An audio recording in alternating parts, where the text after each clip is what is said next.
Yeah. So what I so where I have I have that thing working in the background.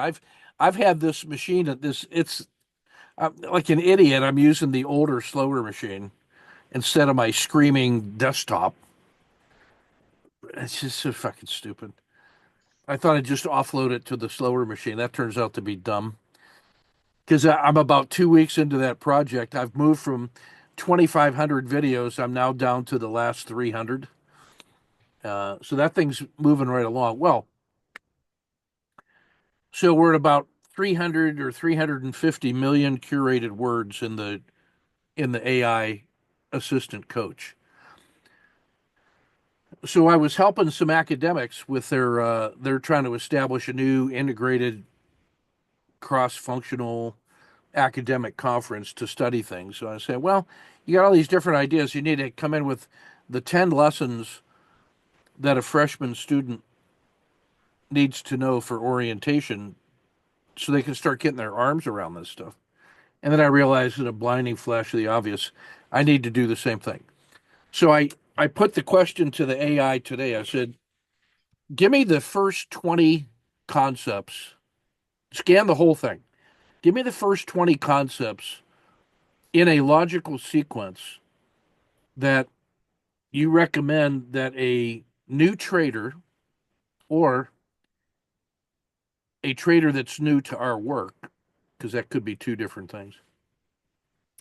Give me the first 20 steps that a new trader uh, should learn to some level of like a journeyman level of mastery in order to start moving through the body of knowledge. Uh, so it turns out you can make that as a report, a custom report in Notebook LM, and it will drive itself to producing complex processing and reasoning for you.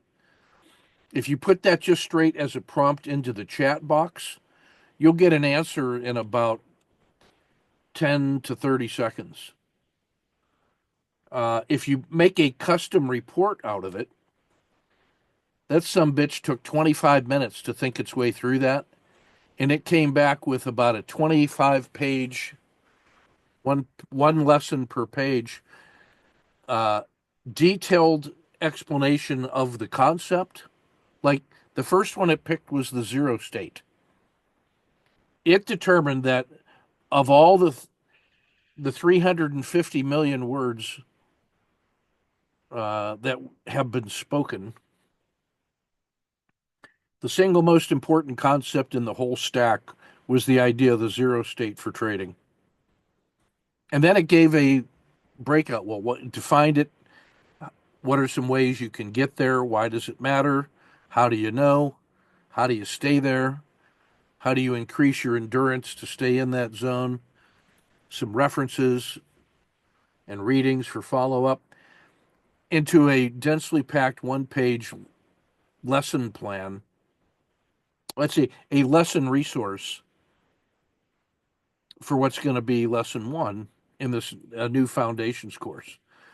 And then it picked plan, prepare, execute, assess as concept number two. And so then it built out 20 lessons in logical sequence. And what was very interesting was that only about three or four of them had anything to do with a specific trading technique or pattern.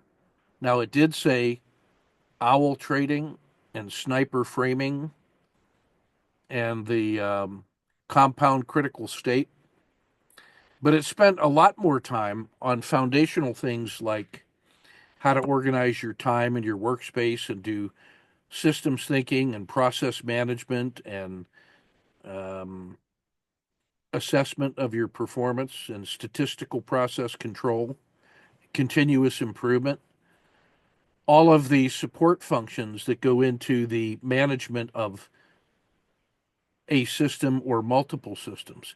It found that was about 70% of the 20 lessons, which I thought was pretty fascinating.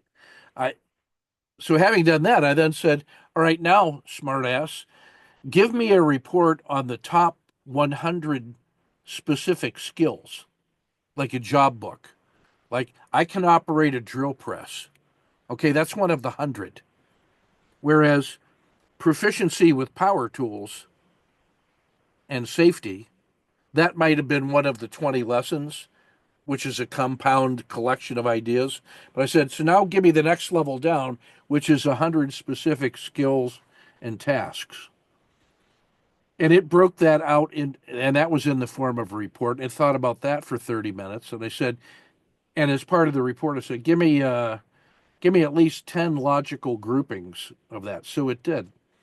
And so now it's built a nice little job book of the 100 skills, the 20 lessons and the 100 skills.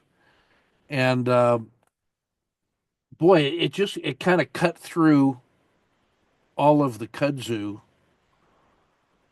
cut through the brush to make this path. So I'm going to make that stuff available to you. And it looks like it's in the form where it says, here's the skill, here's how you do it, here's why it's important. And it's built, I can put that into the form of a job book and a self-assessment pretty nicely. So um, I should have that ready for you by Sunday. I gotta do a little bit of monkeying around with it, but uh, I feel like we've gotten to the critical mass on the content in there. There's so much good support material for process management and psychology and time management and critical thinking, creative thinking, and it really likes the Fletcher primal intelligence as well. I think today I started a 7-part series on Fletcher's primal intelligence, uh, what it is and how it relates to trading. It's very strongly connected to creativity. So it has 4 elements. It has intuition, imagination, common sense, and emotional resilience. It says these are the 4 primal intelligences that are hardwired into your brain that collectively create our um, evolutionary advantage, along with our tribal affiliations and opposable thumbs and fine motor control and a sense of the ability to do delayed gratification and a sense of time of now and in the future so I can imagine a future state and test scenarios before I commit to action. And if the tribe can give me some protection while I think about it, then we can come up with better strategies than just using our brute force and ignorance against our enemies. Because it turns out that our brute force is not as brutal as other carnivores, and we're slower and smaller and weaker than our target herd animals. So we got to somehow use the advantage of our brain and tribal affiliation to win. So Fletcher's intelligence is that those 4 primal intelligences, they operate in that sequence. First one is the intuition, and so the intuition turns out to be connected to the trader quality number. It's the maybe pre-rational or sub-rational moment of insight that you get, that it's the aha moment, the spark, the quick flash, um, that comes from deep processing and knowledge, but it gets nominated into your brain by things we still don't understand. Like, why did I have that idea? Who chose that idea to stick into my head? I mean, I know it when it's there, and I start thinking about the idea, and it probably took a couple centuries for humans to say, now, wait a minute, where's that idea coming from? And why that one and not the other one? What's who's pulling the strings here, you know? And is there something going on inside me that I'm not aware of? Who's setting the agenda? That's it. So um, the work on intuition seems to be connected to our pattern matching brain. Like we get some inputs and we're running through this card deck of things. Does that situation look like this template? No. That one, that one, that one. So as you gain experience and or education and practice with it, you have this like a handful of cards or frames or lenses that help you categorize situations into typical kinds of problems. The same way that we look at price moving and we say, hey, that thing it failed to fail further. It's starting to consolidate. It has not yet, the RL10 hasn't reversed positive yet, but it's close. You can feel it coming. And so you can start picking the ones that look like they are candidates for the next emergent pattern. And then as the pattern confirms is, of the 10 that I have, it looked like these three and it's narrowed down to two. Now it's this pattern. And now maybe that's enough to act on. So deep planning and preparation seeds your brain, preps it to be ready to map to the incoming signals. And intuition is that sort of rapid gestalt, the expert awareness that, oh, these things are coming together and it's this one, and I feel that. It's like trusting your feet in soccer or trusting your hands in the machine shop. It's not just random chance. It's actually built on a foundation of a lot of embodied awareness, the total body, total mind awareness, not just the abstract rational thought, which we are accustomed to thinking of as my primary brain. It turns out this deeper embodied brain work is really important in most things that we do, especially in craft work. And so the first stage is developing that intuition, which it looks to me consists of uh, practice 10,000 case studies. I think that's about when I first started becoming proficient in my own trading was 10,000 case studies. And if you do five a day, that's 2,000 days, and that's 7 years. So after about 7 years of doing five a day, you're probably at that 10,000 case study threshold. The guy who practices one move 10,000 times, so to speak. So the intuition tells you something about the current state, and you're looking for insights into what happens next. So, especially at turning points, you start seeing things that give you a hint that the turn might be starting to develop, like the first stages of spring. You know, the light is getting lighter a little earlier. The rain is a little different. The birds are flying or whatever. So you start gathering all these signs. And that's what the intuition seems to be. When the intuition is a preview of coming attractions. So the next primal intelligence is imagination. And now your imagination consists of how many different scenarios can you scheme up at once and hold within your head or rapidly filter through so you can start testing multiple scenarios. Is it like this? Is it like that? Maybe if I'm organized and I have a process to go through, I can actually train myself to rapidly develop a scenario, evaluate it, and move on, as opposed to just blundering around in my own head, waiting for an inspiration to come. I can maybe have a practice that reliably produces separate, feasible, suitable, acceptable, and distinct trade frames. Or I could take the 7 questions of trade framing and rapidly evaluate an opportunity to see what I actually think about it once I put a professional process onto it. So imagination now is the ability to scheme up all these different. Well, if you can then classify those and say, hey, most of these things look pretty good, some look great, and only a few of them look bad, and I can protect against the bad ones with my initial stop. I can now get an asymmetrical return profile for the amount of risk that I'm taking. And now you might find yourself in a compound critical state where you can get asymmetric rewards for a measurable, manageable risk with enough frequency that you can turn this into a robust system. So that's what the imagination is doing is can I take the pattern that I'm thinking and then turn this into a movie trailer at warp speed and see, yeah, that looks like it could work, and then that becomes your plan, your chosen plan with some decisions and choice points.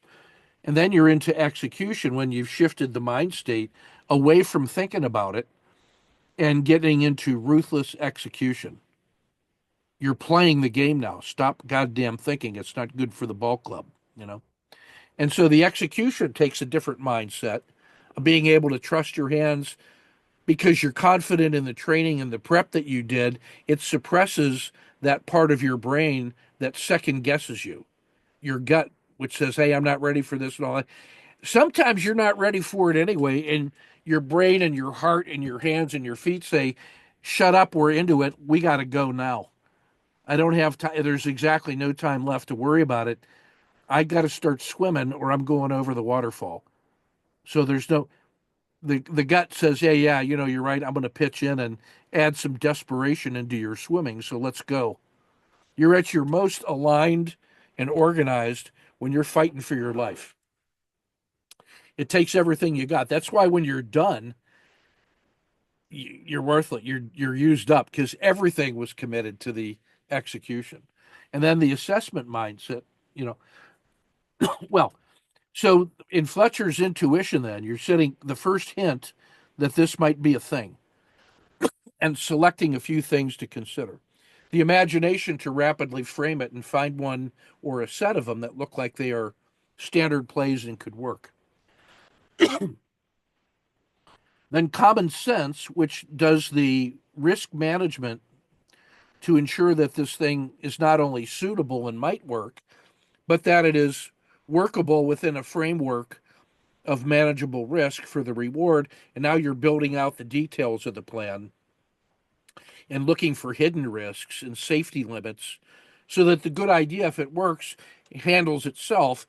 The common sense piece is the thing that prevents disaster and comes in and gives you enough insurance and safety measures to keep you safe and professional, which allows you then to execute well. And then the last piece is emotional resilience. That's the fourth primal intelligence: intuition, imagination, common sense.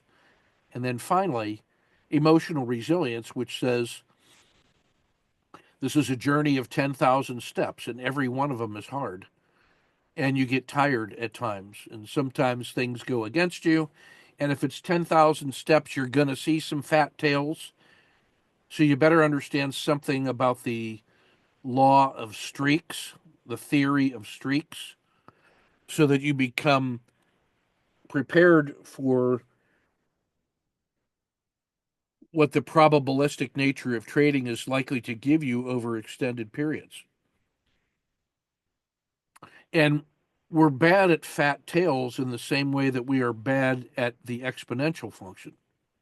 We cannot really reason beyond uh, five variables and a couple iterations. We just are not able to have a reliable estimate of where it goes. It goes certain.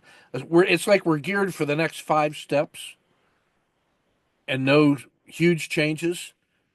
But beyond that, we're kind of helpless.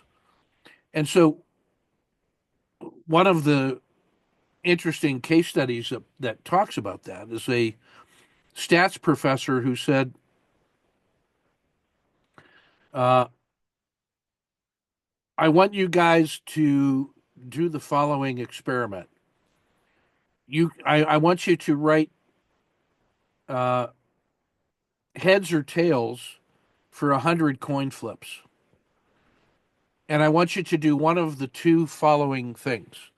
I want you to actually flip them 100 times and simply record what they are, or you can manually imagine what it's like and you just put together your brain's patterns of heads and tails. You do and fill up a page with 100 things that you think are random heads and tails.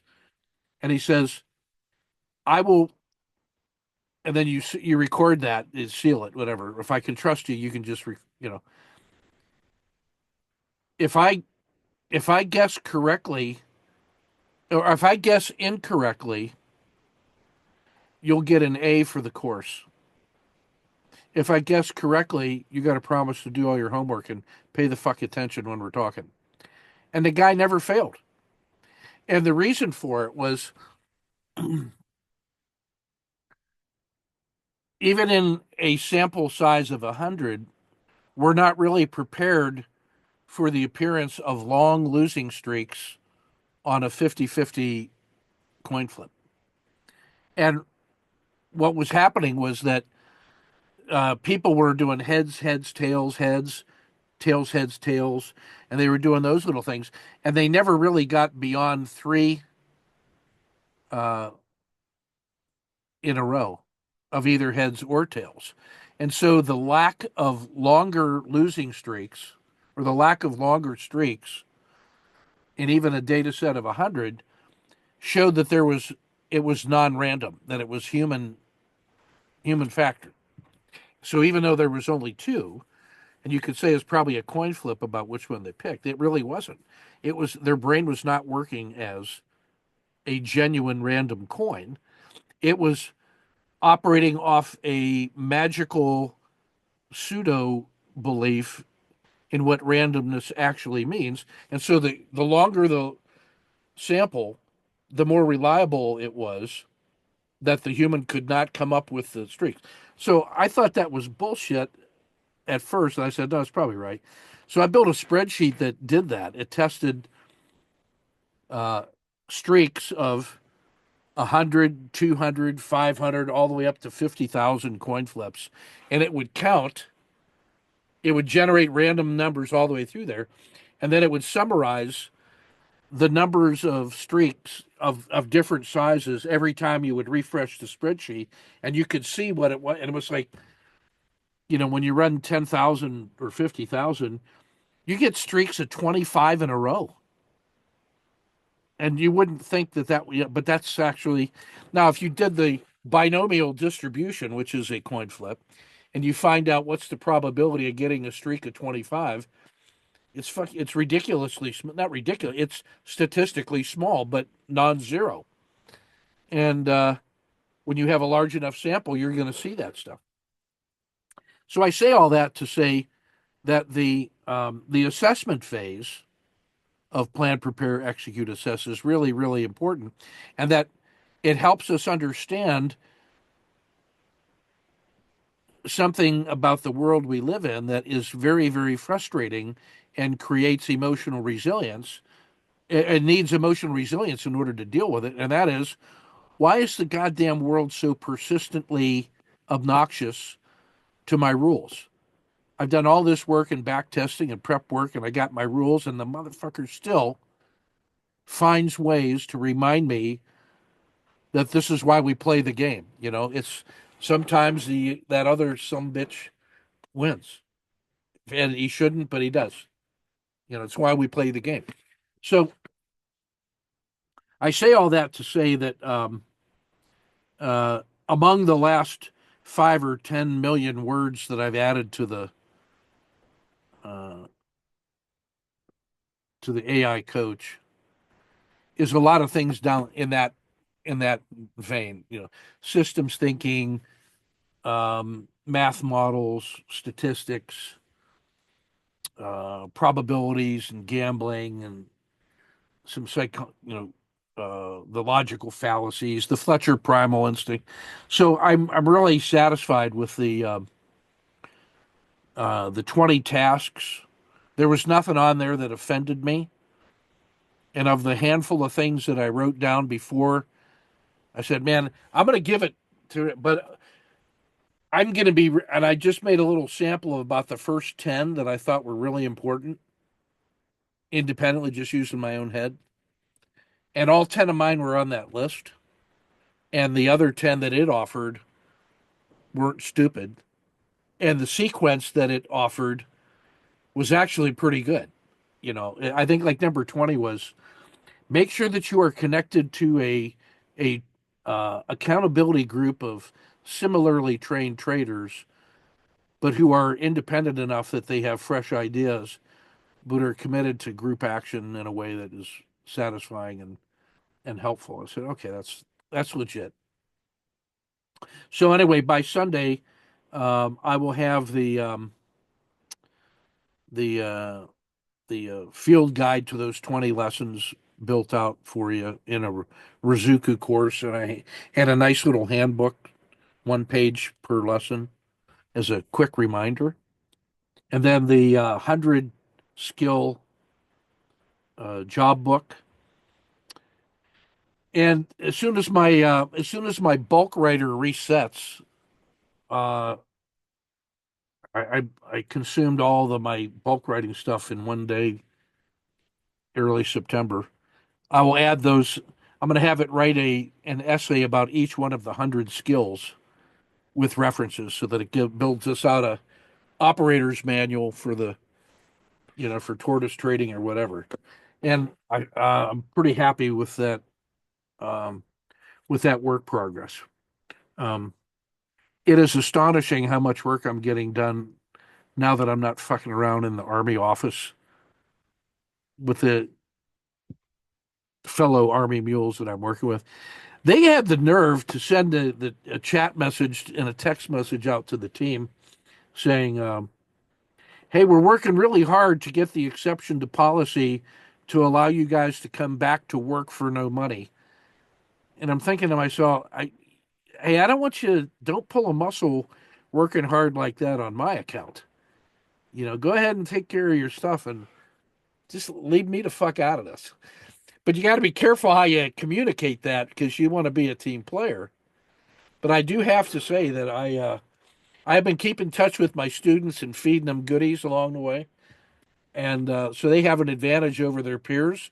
They kind of like it this way, you know, because they have an unfair advantage, and then they don't have to listen to me for hours at a time. You know what that sounds like? What a pain in the ass that is.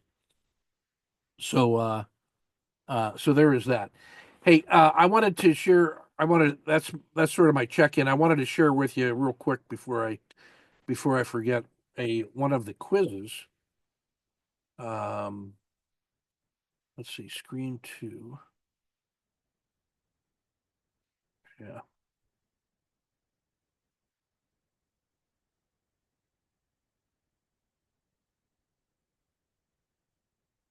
Yeah, let me know when that can let me know when you can see that. All good? Not yet. Yeah, it should be there There we go. It any is. second. Yep. Yeah. Yeah, so this is just I was thinking about Chinlong when I did this one. Um so this is Caterpillar,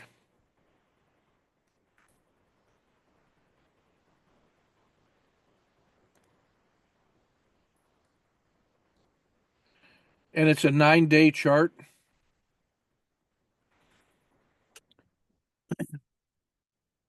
And so that means this is the RL90 right here, this green line. So on a 1-day chart, 3-day chart, and a 9-day chart, you got the RL10 is the price on a, and then the 30-day or the 30 bar is the health of the trend, and the 90 is the health of the next higher trend. So when you start looking at the 90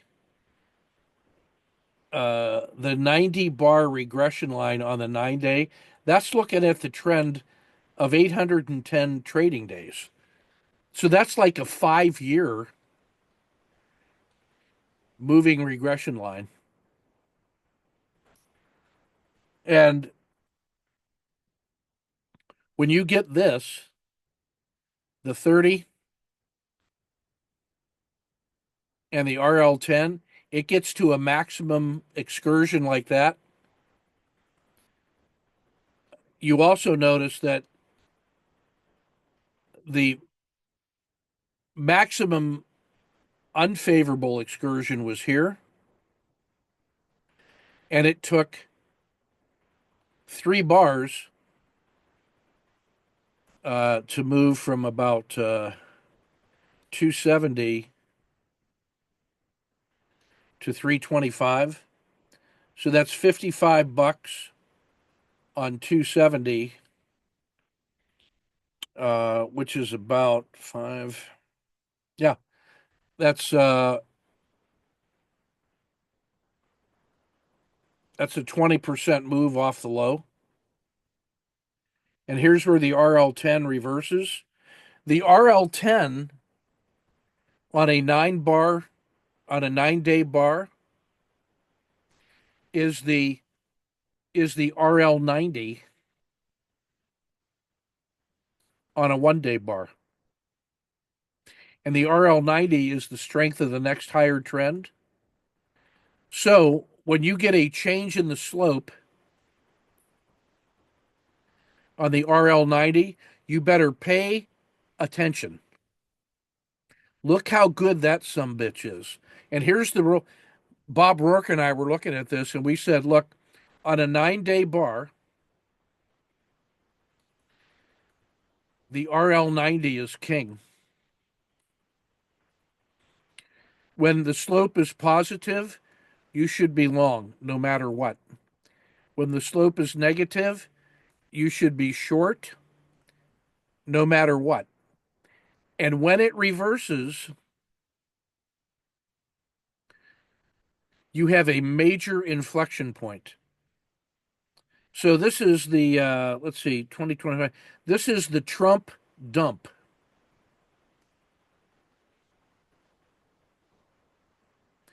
which went from 410 to you know to 290, where the RL10s turn. So we actually got in Caterpillar. This was a really strong Godzilla play, and this is where I got a swing entry, and I'm simply using. I was using a 1, 2, 3 entry, and I even went wider than I had to. This is where the stop needed to be. You could get away with a $25 stop right there, buying on a $325 symbol, and that's 1/13. And you could call that about 8%. So with an 8% stop, and you could call that $25, that some bitch has never looked back.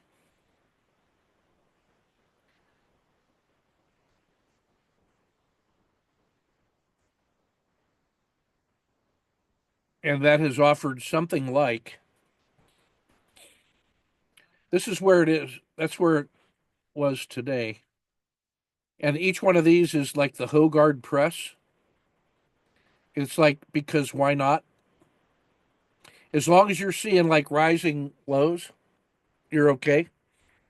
This was the only test, and the RL90 never flinched.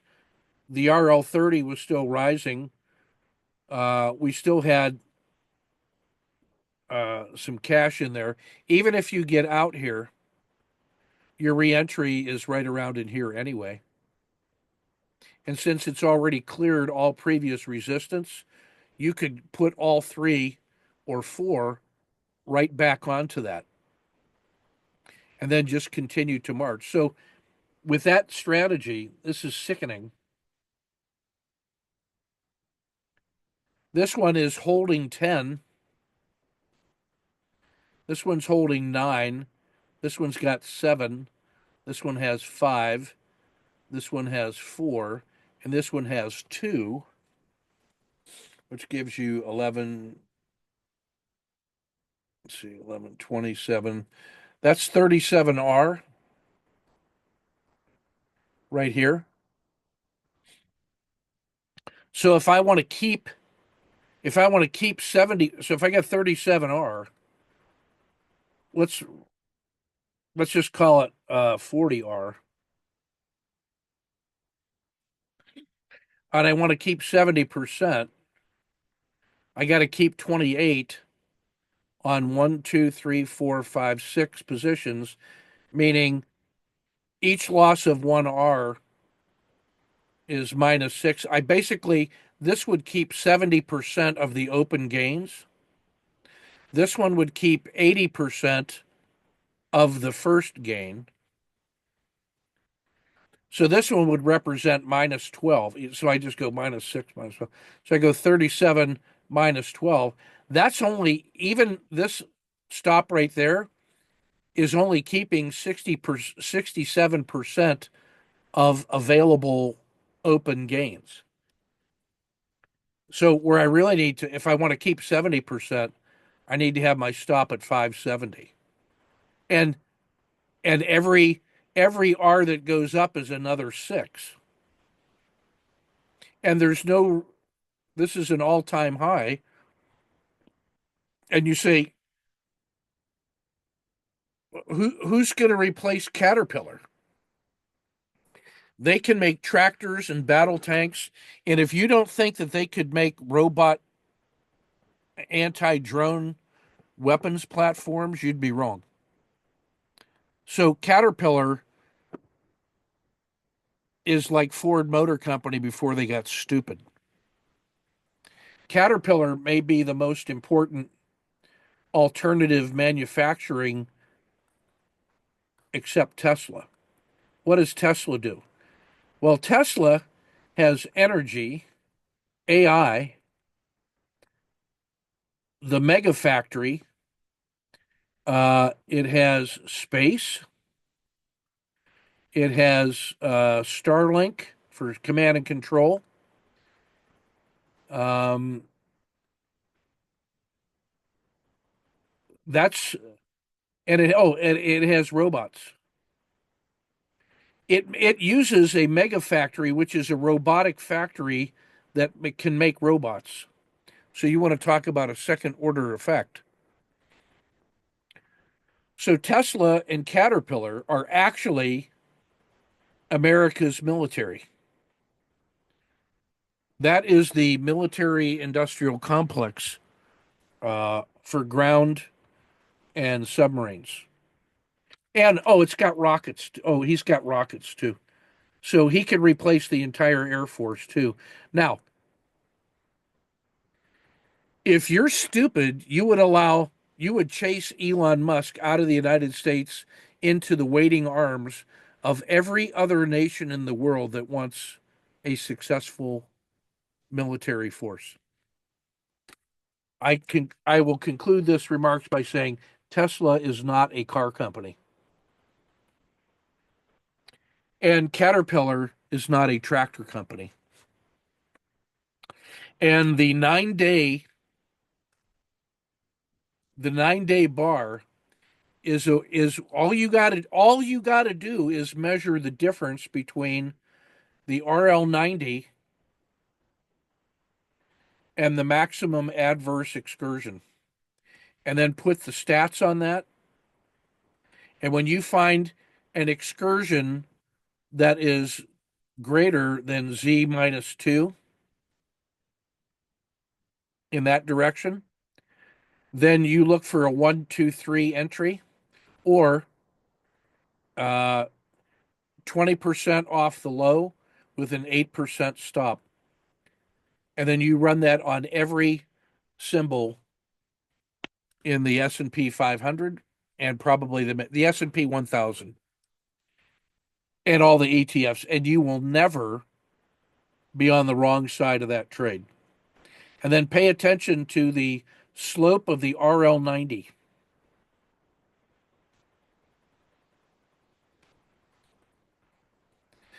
I'm telling you, that is the Rip Van Winkle trade now and forever. Now, Chen Long, this is why you need to pay attention to this. This hit me in the face this morning like a wet fish. So you got a population of symbols in your universe of tradables, right? You're tracking those things for BMR. And then every month, month goes by, month, and every month you go down and take a sample of price performance and you say, "Oh, here are the three symbols that are doing the best. So I'm going to own those three for the next month, and as long as they are leading the herd, I'm good to go." Here's the problem. From the time that this thing sold off, you could pretend that thing was the worst thing. Just pretend for a moment that was the worst thing ever. By the time it does this, it's relative. It has moved from the absolute back of the pack up to the front end,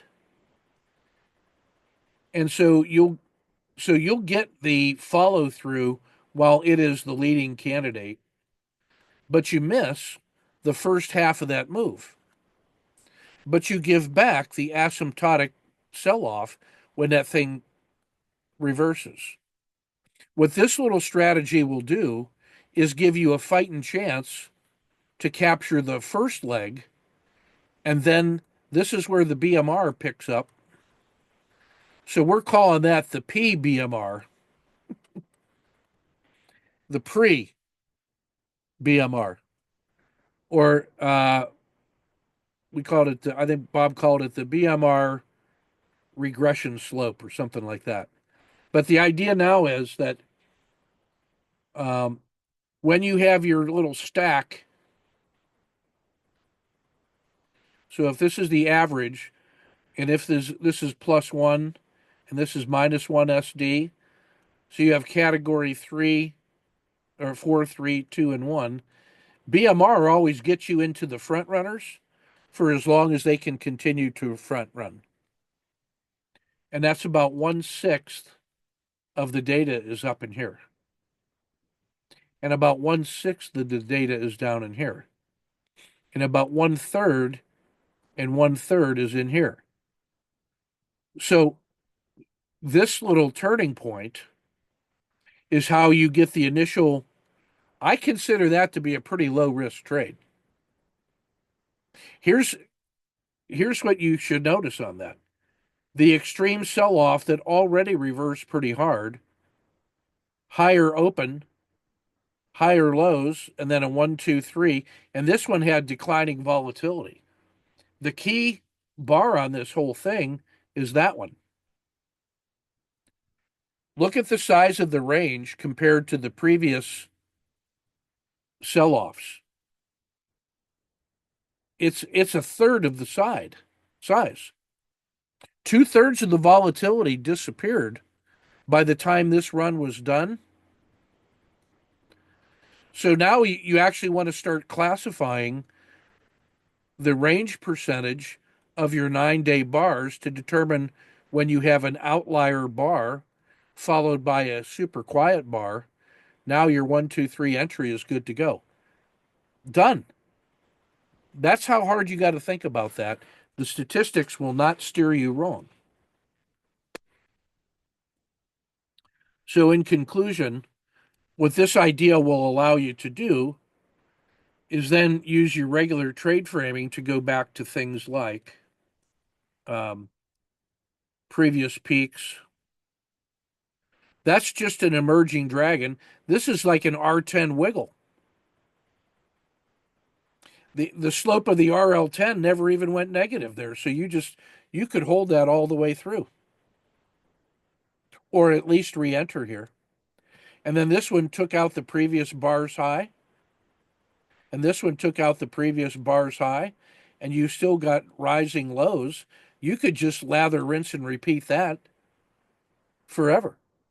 Hey, so what if this thing was a new bar and it was here, sells off a little bit, and then goes to here? I guarantee you I'll add another position right there. And I'm using the accumulated market's money to keep pushing that some bitch higher. Now, what you got to do is you got to take a look at all of the elements in your herd and say, what's the maximum heat that I can allow per position?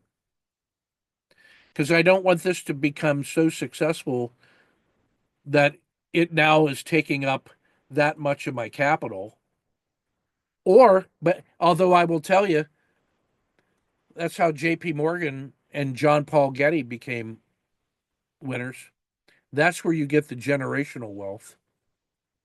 The portfolio heat might talk you out of genuinely asymptotic returns like Palantir. So you gotta with this model in mind, you got to think really hard about how much concentration do you want, like four positions, and maybe 50% maximum exposure to any one of them. That is the most aggressive form of that I could take, and that's not far off from BMR.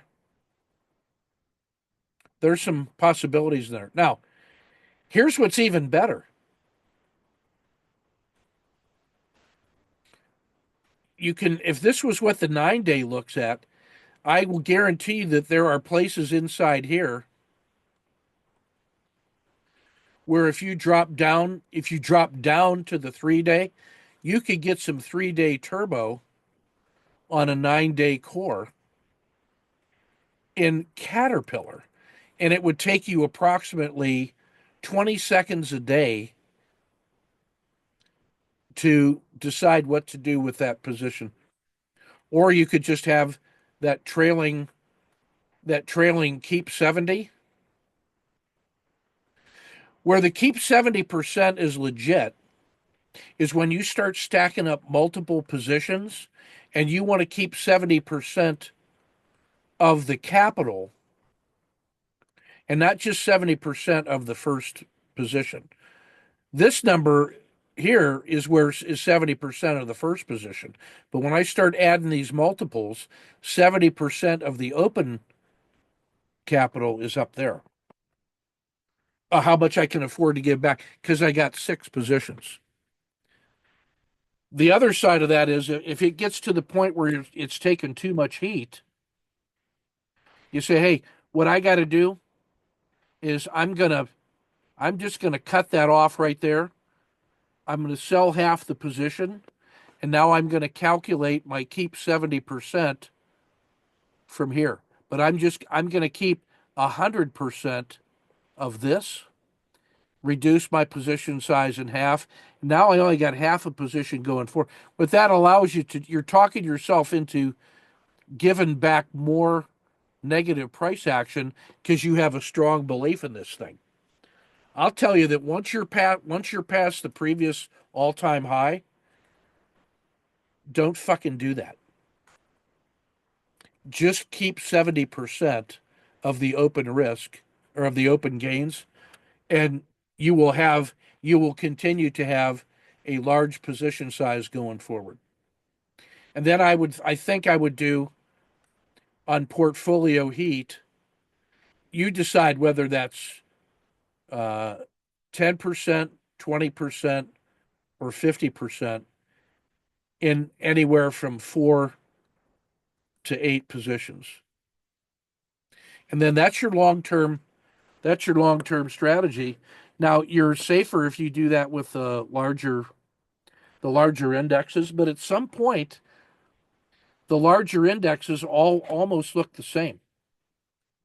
Long term the S&P looks like that, the Nasdaq looks like this, the Dow looks like this, the Russell looks like this, but the slope is all pretty constant. I think as you start moving further out, it might just be the market itself, and that's where you can add things like treasuries, currencies, real estate, uh, that kind of stuff. So anyway, that should give you plenty of things to think about for your long term and where this stuff can go. It was just too important not to share that with you, and I wanted to get it on camera before I forgot. All right, that's my check in. Uh, Hey, yeah, can you yeah. clarify the first entry? How do I entry here? The first entry? One, first one. Yeah, the first entry. What is the rule? One, Do two, I? three, one, two, Okay, three, and I was late. okay. And I'll tell you why. I was intraday and swing trading this sumbitch with really tight stops, and I made good money on this in here. But there were a bunch of false starts, and then once it started going and started to just calm down, I kind of lost sight of it, and I should have kept a larger position off my initial. You know, what I've learned how to do is have about four buckets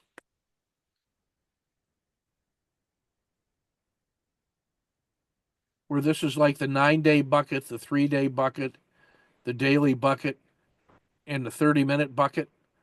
So when I'm up here turbocharging around and I tell my position, I kind of like send 10% back to him. And on when I forgot it, send and just start rolling that stuff back. So this position is bought by pure gains from all this. So I got like, dude, this is legacy.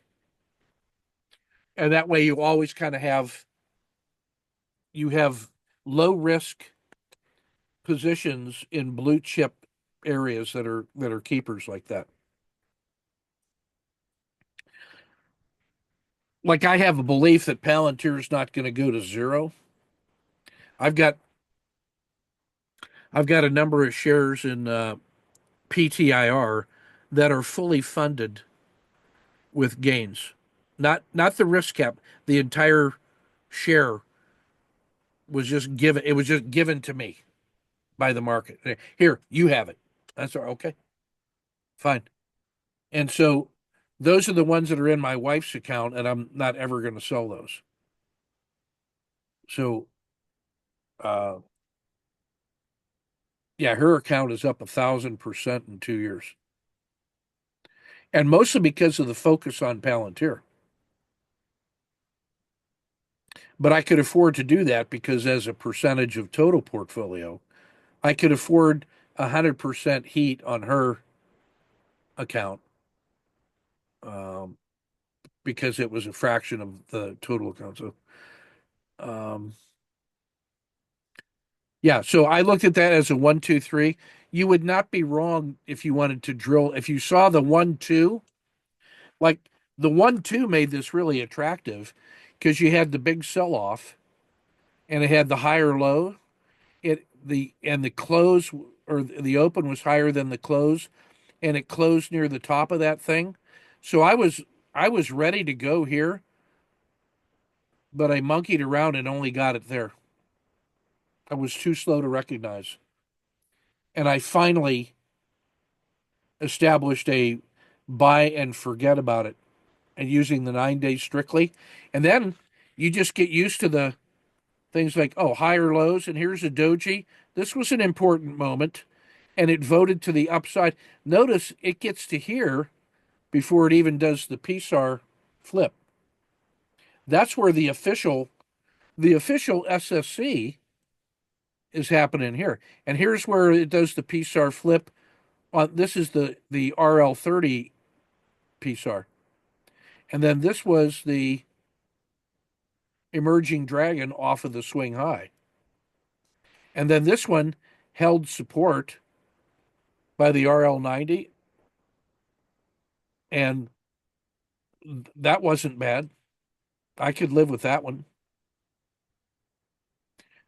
And then the re-entry here. This one I thought was important because when you get that inside bar, narrowest range of the last 4 bars, then the breakout from that is interesting. The breakout from here is high. That's about a 30-day breakout because 4 9 day bars is almost a 40-day. So this one is key. That's the one you got to hold your nose and say, man, this thing just moved from 290 to 450, this Caterpillar, how much more could there possibly be? Oh, oh yeah, a lot. So yeah, the 123 entry on a 9-day bar is pretty solid because you think about that, that had to be like the highest high of the last 20 days. That's like a 20-day breakout. And you should have no trouble finding a reasonable stop that's well out of the daily noise. Okay. All Yeah, right. That's thank you. everything. That's everything I wanted to cover on that. Let's get over to you guys.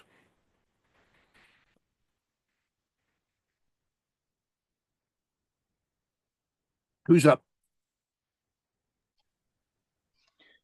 I'll get going. I got to cut short here pretty soon, but still trading along.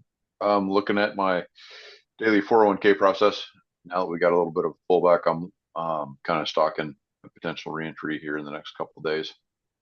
I don't know if I'll get in before Friday, but potentially if we get a trigger. But what's interesting, and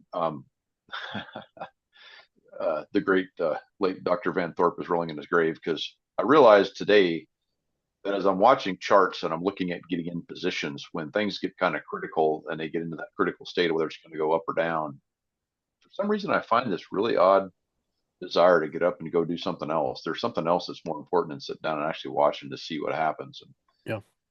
so there's an emotional piece in there that I've discovered. Let me phrase that. I've identified. I haven't discovered it yet, so I don't know what's driving that, but I've never noticed that before. Try this. Always. I have experienced exactly that. Here's how I solved that one. Trade at 1/4 of your normal size. Commit to the red line to go short and the green line to go long, with the space, the yellow zone being your risk, a full 1 hour risk.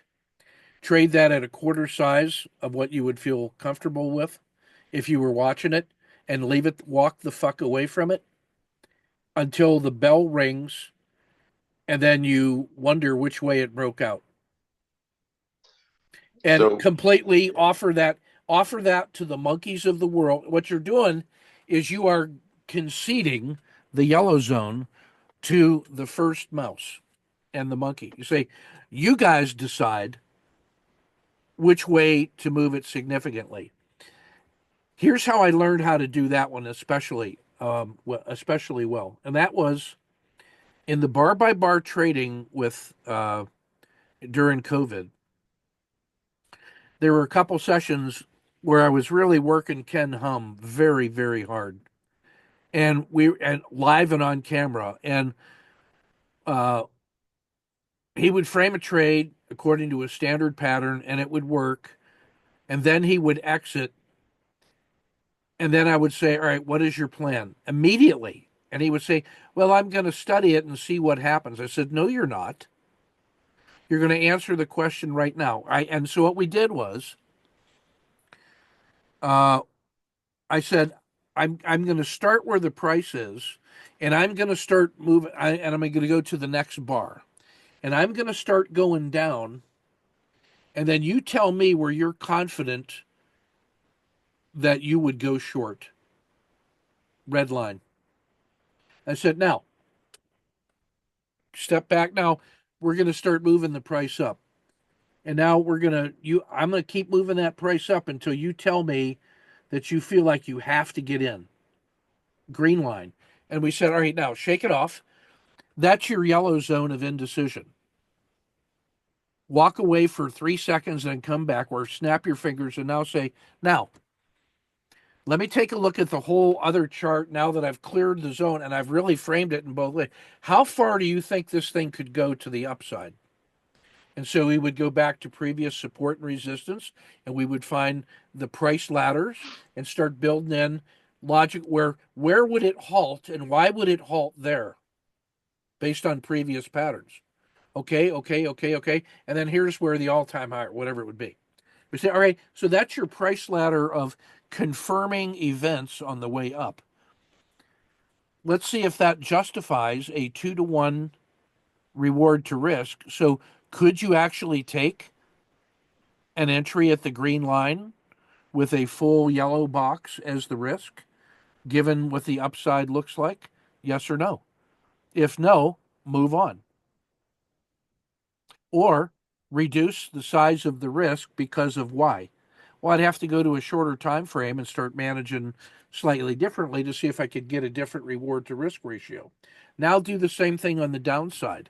Where are all the places that once it fails, it could find support at?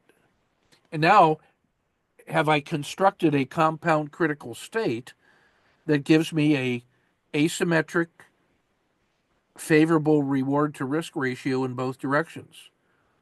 Now decide how you want to adjust the green and the red lines now that you've had a chance to look at it from a non-emotional framework. What you end up with is the trade frame. Now, what we were working on with him in a 3-minute chart, we could do all of that in a minute, which meant that as soon, in fact, the reason we could do that was that while he was in the trade, he was already taking a look and projecting where those price levels were above and below, so that as soon as this thing exited, he was already able to put the risk box on that and decide which way that he was going to go. So he was all ready to re-enter prior to the exit. He had already envisioned that and worked his way through that, which meant that after every exit, all he had to do was get to the zero state in about 5 seconds and was ready to go. Now, it took about 2 weeks for him to do that, to where he was just comfortable fighting his way through that. But after about 2 weeks of nightly pummeling, he was able to do that. So I would say listen in on that bar by bar trading and see that technique in action, and that will help you with what to do when it's in a critical state. You got to commit to drawing your red and green lines, put the box on it, trade it 1/4 or 1/5 of your normal size so that it is truly a science project and you're not betting the farm on your analysis. The the desire to walk away from it is a recognition that at your normal size of trading, it's too risky to simply set it and forget it. So reduce your position size by 80%. Go at 1/5 of the size, and that should calm your stomach. If that doesn't calm your stomach, then there are other issues in play. So there's other issues in play, right? So this is the mini Russell 2000s risking $20, Yeah. right? So this is the one that so like I said, I've been noticing this most of the week, but that was my initial stop. There was my short entry as it Yeah. broke down below support. Yeah. There was my second stop, and I'm like, all right, I'm going to get, and it's like, Jesus Christ, I Yeah, cannot. and that's where if you're going to take the first position and exit at the green dot, you have to re-enter at the collapsing dragon. One But bar so later. the yellow dot was my target. I'm like, it's probably going to get down to here, and I didn't. There's Yeah. something boiled up that would not allow me to, I mean, it's $20. I I piss away more than that in 20 minutes. I mean, It's that's it's doing Starbucks. normally what I do, right? Yeah. It's Starbucks. You're Anyway, crying over spilled milk. Now, go back to that first trade, the red dot, green dot. Was that a short and then the that was a cover? short and then a cover. And that should tell you something. At a critical state, an immediate failure is a signal the other direction. You've got to Yep. rehearse the shit out of that so many times that you're automatically putting it in and not waiting to see what price is going to do. You got to be able to do that in the same bar that you exit and ready to go with that. So I really want you to take a look at that bar by bar trading with Ken Hum, and you could almost persuade me to do another workshop on that with new charts and modern techniques and all that stuff. It's a fucking pain in my ass to do that, but it's probably time to start doing that. Well, But considering you're a start, price action trader, that's actually pretty valuable. yeah, I will tell you that that did more good for me than almost any other teaching I've ever done. It was that good. It was, oh, it's really a good So, course. and just to finish this off, so this was my Yeah. second trade, which was actually a Yeah. fantastic entry because I was stalking Yeah. this one and I'm like, it hit my setup, trigger hit, and I went, but my target was up here. Yeah. But I lowered it down because I was You getting kept fearful. about 50% of it. Now, where I would want you to be is I'd like to have seen that as a re-entry about 3 bars later. Yeah, right Yeah, right there. where the yeah, As it broke. and Yep. then it didn't follow through. At which case you're kind of now I'm locked into the channel. Then as you go to the east of that, there's like collapsing dragons the whole way down. As Yep. soon as you see that 30 SMA roll over, there you are. Now go Yep. to the right to the first one more. Stop. That great big black bar should be triggering an entry there with a stop at the top of the RL10 previous hump, Oh, the dotted green line. yep. Right there. No, no, no. Yeah. No, no. Go north, north, north, north. There. That's your stop. Top. Now, that distance, you're never going to take more than a 1 hour loss on that one. So just calm the fuck down. Down. And then you got to set it and leave it alone. You got to have a trigger that puts it at no lose plus dinner for two, or you manage it till it gets to no lose plus dinner for two. Well, I've got a trigger set up, so once it hits 1R, it automatically Yeah. goes to no lose plus dinner for two. So Yeah, and I'll I tell you also that the keeps and afterwards, once it's past an R, keep 70% and leave it and just walk the fuck away from it. Keep 70% and then get 30 trades doing just that under your belt at the lowest possible position size that you would take seriously. Like okay. if you can't take one share seriously, how many shares you got to take before you're serious about it? Then that's the level you got to trade that at. But you got to go through that process of recognizing the yellow zone is your uncertainty. So you got to document that before price moves and say this is the zone where I am uncertain, and when it crosses the green line and the red line, that's where I feel certain. So you got to know what that is so that you can start. You got to externalize your feelings and just turn it into red lines and green lines on the chart so you can start calibrating the accuracy of your feelings. Once you got the feelings in there, now you know how much risk that you got to accommodate for so that you can just follow the rules. So that was the biggest breakthrough. That turned Ken Hum into a decisively positive expectancy trader. And Luke Crockford and Kim Anderson. That was the breakthrough to those guys was getting the just and it literally it is you start drawing that line north as price. Say you tell me when to stop that you feel, oh, I have to go long now because it's too late and I'm fear of missing out. That's where you're documenting where is the fear of missing out price in both directions. Really want you to study those from that course. If you don't have access to that course, send me a note. I will try to remember to send that to you. I really Got one think of Kim's. I don't remember Ken. Ken Hum. I will Yeah, I will I will look. I will look and I will yeah, let you know. yeah. Uh that'll be your research project is to find those sessions. All right, next man up. Perfect. I can go. Let's see. So I'm working to get off this the plateau that I'm on, and I got some good ideas from Eric and from Hamad, and what I did for the first time today is I wanted to look at I've been trading on the 3 minute, and I wanted to look at the 30 minute and the 10 minute. And I'm wondering, how much resolution I really need for the trade that I'm doing. Do I need the resolution that I get on the 3 minutes? And can I use a risk like the R10, say on the 10 minute or even on the 30 minute? And I wanted to see, and what I want to do starting today and going forward for a bit is just see if I can get more of a feel for how things are behaving on the 10 minute and the 30 minute, and kind of comparing it to, actually, let me add this chart for today.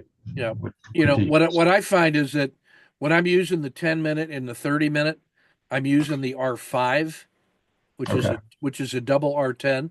So the position size is half the size, but that allows me to handle four positions because each position now is half the size compared to when I'm on the 3 minute. And I get three times as much time. I get twice as much time to manage them. Well, that leads into one of the questions that I have about how much room I need to be giving things, especially compared to the 3 minute. And can you see that my charts up? Yep, got them. So I traded M2K and MYM today, and I took an R10 on both of those. The top is MYM. We got the 30 minute on the left, and then the 10 minute, and the 3 minute on the right. Yep. And this exit here was about a 70% profit. And then it made this little pause here, kind of had a doji here, and then I set a buy stop for when it broke out of this little consolidation area. And I, I set the stop for right below where it had opened, and had this loss. And if I had not done that, came up here, probably would have stopped me out for no lose dinner for two. So I wouldn't Well, have a I'm not offended by this, but by which one? if you're gonna, I'm not offended by that exit here. Okay. Okay. But you're inside the noise, which means this price level it re-achieved certainty by taking out the previous high while making you still got higher lows all the way down here. So Yeah. if Yeah. if you get out here, you got to remember that that was simply noise and it doesn't hit your emotional resilience, and you got to get back in on this one, which would have been certainly a no lose trade. Like you're not going to let that, Yeah. having gotten to here, which is 1.5 R or 1 R, you're not ever going to let that one go to zero. So you'd probably get an exit here. And then you would have seen Yeah. two consolidations, and then legitimately you would have not gotten that one.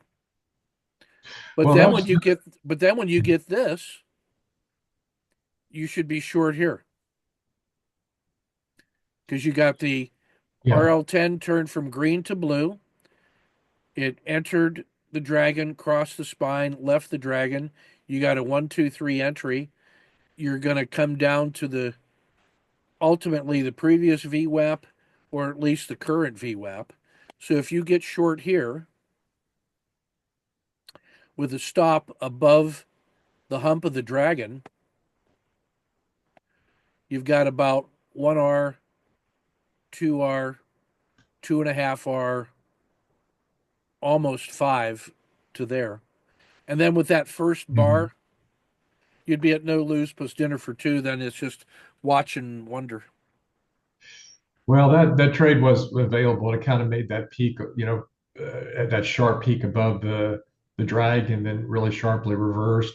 Really, at that point, I had about 2 R for the day, and it was 11:30. I was like, okay, we're getting to lunch. This is good. So I quit there, but it would have So been available to me. yeah. But Now on your um, 3 minute bar on the right hand side, that previous collapsing dragon is a place to get short.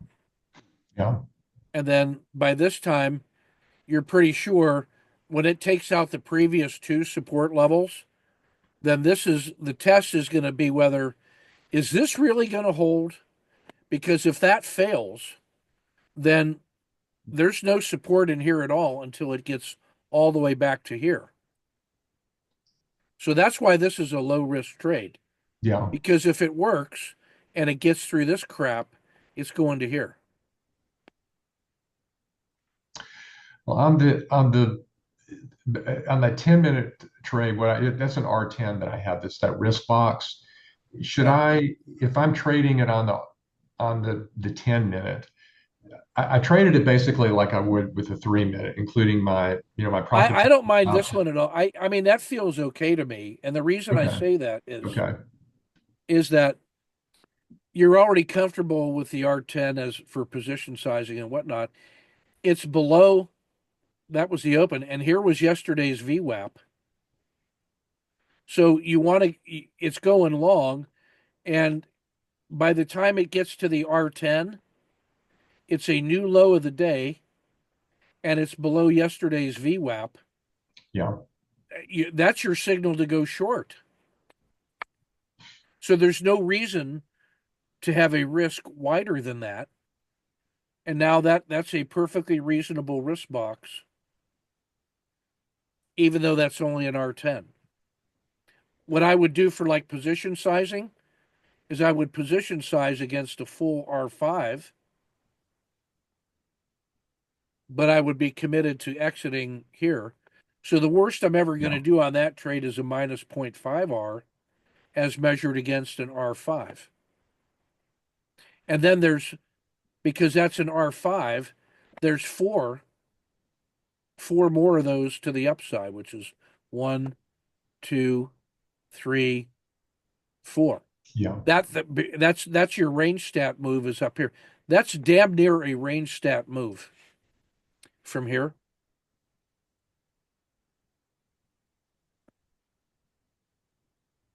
Yeah. So once that rolls over, yeah, you got to respect you have 3 signals on the dragon to get out. And if you're here, keeping 70% of that thing is there's half and there's half again. That's your keep 70% exit from this entry. So that's a pretty good exit no matter what. And it's a reasonable place, like I said, to go short on at least to the VWAP. You would aim for this one, yesterday's VWAP, and you would settle for a winning trade if it just got there. Well, that's one of the things in the past that's why I adjusted my stops to be tighter I Yeah. mean, if I looked at that trade, if I'd have just got in and left it till, it crossed the dragon or across, Yeah. Yeah. that would have been okay. Yeah. So now you're Just had trading so on many, hey, try this. Try this. Trade with that as your initial stop, position size against an R5, and leave it alone and keep 70. Now it's working on half your normal size. So just leave it alone. I like to keep 70 because I just Yeah. had so many trades that I would leave it and it'd come back. And I mean, Yeah. Well, here's your keep 70. the exits would just really cut the Well, profit. look at this. If that was your entry and this was your maximum favorable, there's half and there's half. There's absolutely nothing wrong with that exit as long as you re-enter here and then do the same thing that you did here. Make that a 0.5 R loss, position size against that, and then keep 70% of this because it's now a range stat move, which means you're going to end up getting out somewhere around here anyway. That's, so Yeah. you just got to, the ones that work easily.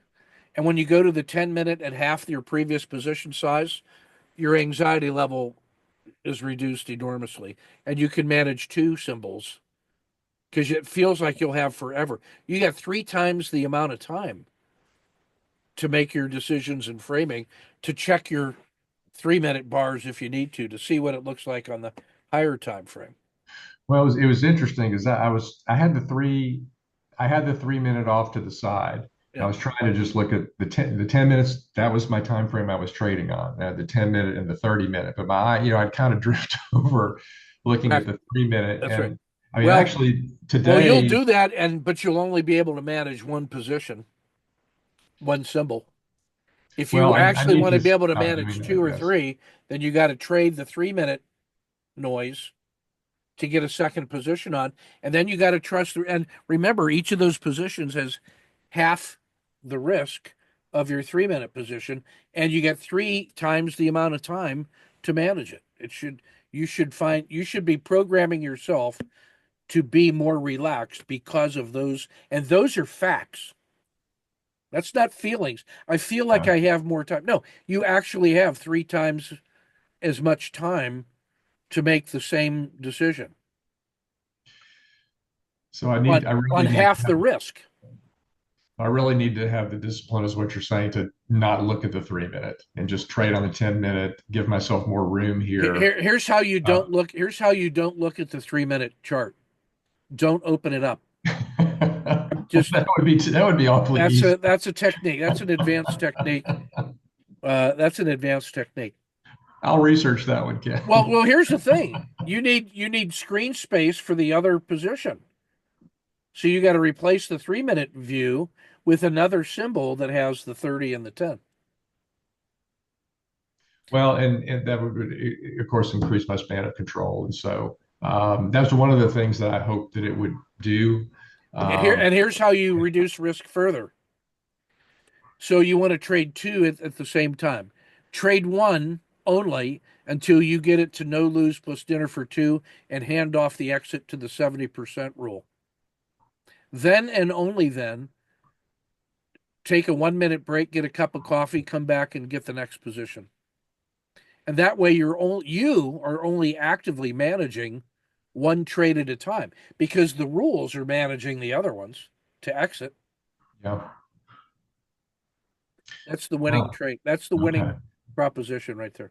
Well, it was interesting today, just looking at the 3 minute, because this is this is where I would have entered if I was just looking on the 3 minute. I would have had this pullback and made a new high. This Yeah. is where I would have gotten Yeah. out. I probably wouldn't have taken this one just because it moved sideways for 10, 11, 12 bars, and I just would take I that would have one. had to have I been would take that convinced. one because it went sideways for 10 or 11 bars. Failure to fail and the Bollinger Band mean held. Failure to fail is information. Okay. Okay. Trust the Just thinking trust the about that the dragon. wrong Yeah. way. Yeah. Okay. All right. Well, that appreciate that. Sounds good. I'm I gonna also want you to add the RL90. the RL. Let's see, the 90. RL 90. Yep. And as long as that slope is positive, that's the direction you want to go. Well, I mean, you Just could still hear me now, have believe good. me later. Well, couldn't you still have good shorts that you'd want to be taking against Hear the me direction? now and believe me later. So, so, well, let's say the RL90 was up here, and we were talking about taking the short here. You wouldn't take the short back to the mean, I or would. you would? Yeah. Okay. Okay. If I'm trading against the RL90, then I'm damn sure certain it's a tactical trade. And I believe in that one even less than trading in the direction of the RL90. But you would take a reversion Yeah. trade. Yeah. Just would you be okay? Yeah. Okay. At the end of a range stat move, that's the hyena trade right there. That is a hyena trade. Why? Because it had an explosive move with 3 legs up and it dwindled into the range stat and rolled over and gave a clear. The entire move on the upside stayed out of the dragon until it collapsed. That's where the hyenas come in. And that's where I'm going to jump all over. Now, if you open up and show the rest of the day, I'll show you why the damn hyena trade is ruthless and You know good. what? I actually closed my platform. Well, when you open it up, you'll just kick yourself right in the nuts.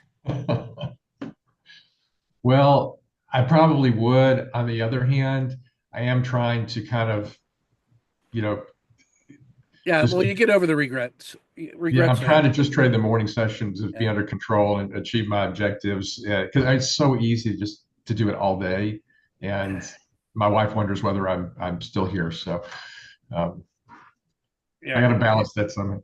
Yeah. Yeah. The that thing would have is that YM? Yeah, Oh, that this thing is one. closed. Yeah, this one Yeah, is. yeah. It closed 475.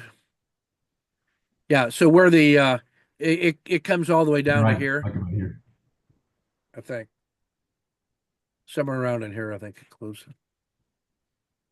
Yeah. So Yeah. it comes all the way back to the VWAP, like it always damn does. So after a range stat move that had 1, 2, 3, this is the Dow.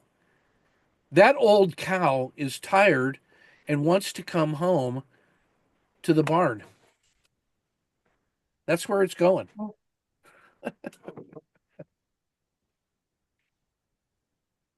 Yeah. That's just such a sharp move. Yeah. Okay. Okay. It's the Dow. It has to come back. That's because everybody's trading it with leverage. They got to get out of those positions. Everybody that's in here is desperately trying. He was desperately trying to hold on to his profit, and that's why the range rapidly expands, beginning with this one. As soon as that doji at the top breaks, and the slope is down, dude, that's all you need to know, and that's enough to be short by here.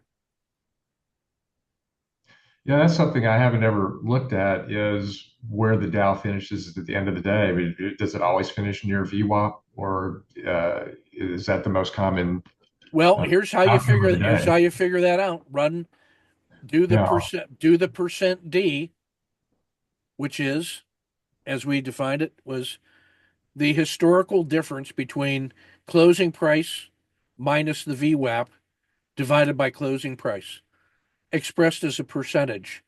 Calculate the last 300 days, express today's deviation between price and the VWAP, between the close and the VWAP, as a Z score. When you have a Z score greater than the absolute value of 1, tomorrow is going to be a huge day.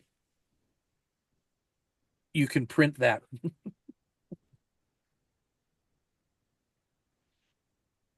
In fact, if the deviation is greater than a 1 sigma, that's probably a candidate for the futures trade in the after hours market because there's a lot of tension that's going to be resolved there. Interesting. All right. Okay. All right. Shunlong, what you got, man?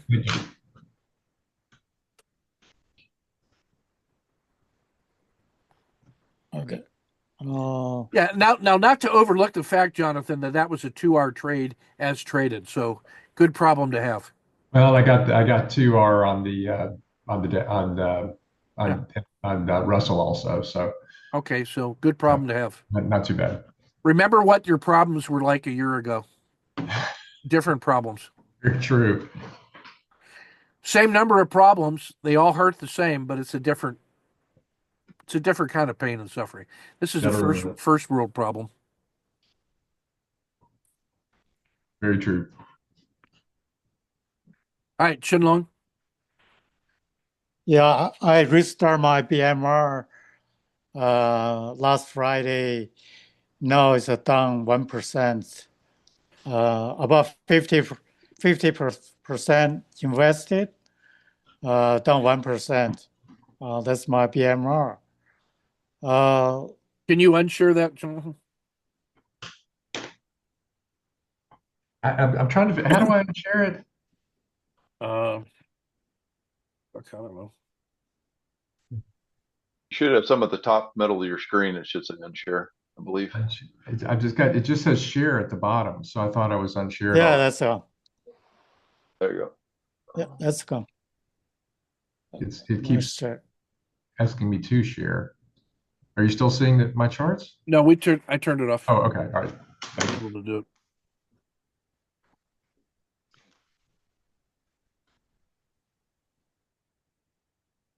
So the other thing I do is just reaccumulate the story stock, the BBAI, RGTI.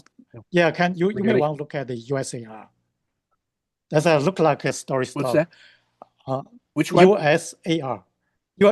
US. The company name is USAR. Okay, yeah. Yeah.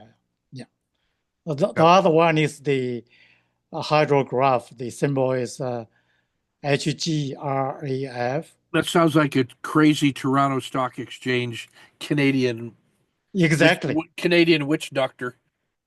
Yeah, exactly. I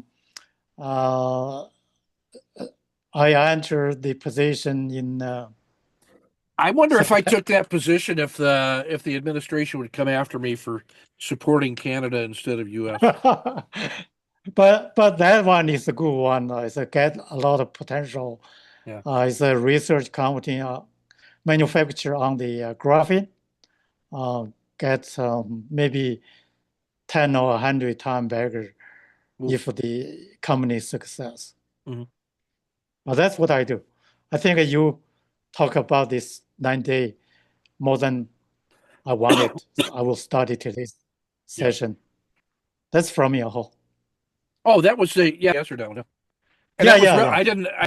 Because Yeah, Bill yeah. Scheit and I were talking a couple times this week, and it had to do with system because of the enthusiasm for short-term trade because that's just the cows going out and then coming back, and BMR is like that too. But I also think in the 9 day, 3 day is very aggressive, but it filters out the noise of the daily bar. It's slower than the 3 day, but twice as fast as the monthly bar. So somewhere between the 3 and or the 9, you get a nice way to start bar other than just once a month.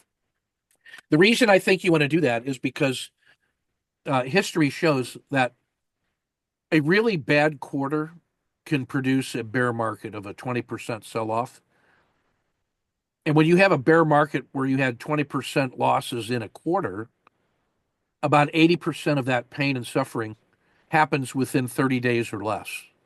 So but what the market's pain and suffering is really bad 30-day misery to the point where the performance over the last 30 days, if it's Z-2 or worse, like if it's among the worst 10%, in the worst 10% of losses of the last 3,000 days, if you found the 30-day performance over the last 3,000 days, and then took the worst 10% of those, you'd find that gets pretty good because it's like a 30-day washout.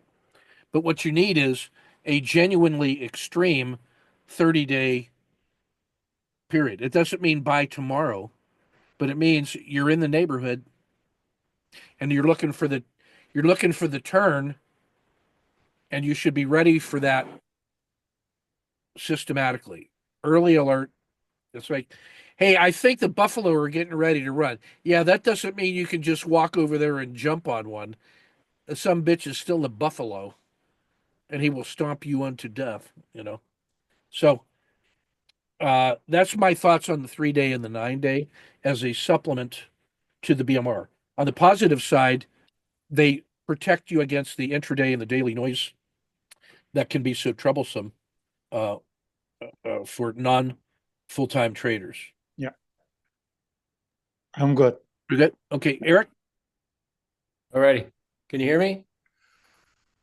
Okay. Sure.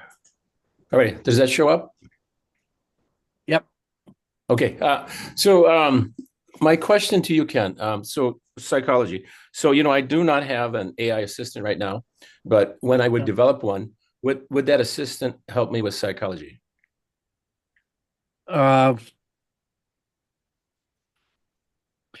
Here's what an AI coach can do for you.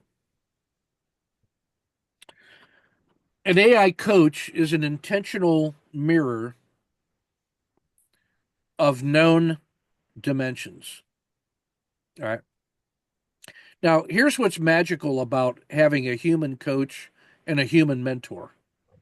What's magical about that is you don't really know what's inside that dude's head and experience.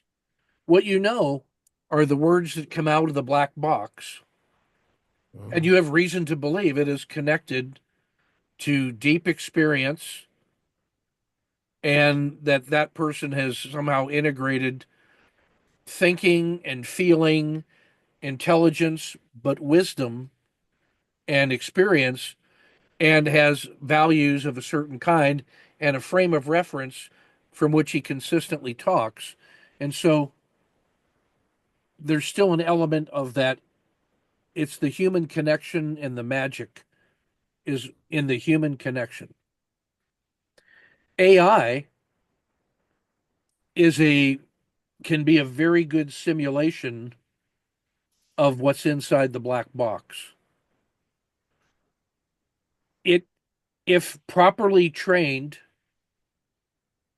it is absorbing millions. Like, for instance, our little AI, it has absorbed 350 million words of the wisest, smartest, broadly diverse set of personalities that I could conceive of, ranging from Hindu and Chinese traditional mentors and spirit guides, Lakota Sioux, indigenous ways of knowing, the full repertoire of Western thinkers and philosophers and men of value with values and insights, and the 50 greatest traders that I could find, and the 300 best writers on the subject of psychology and trading that I could find, plus all of our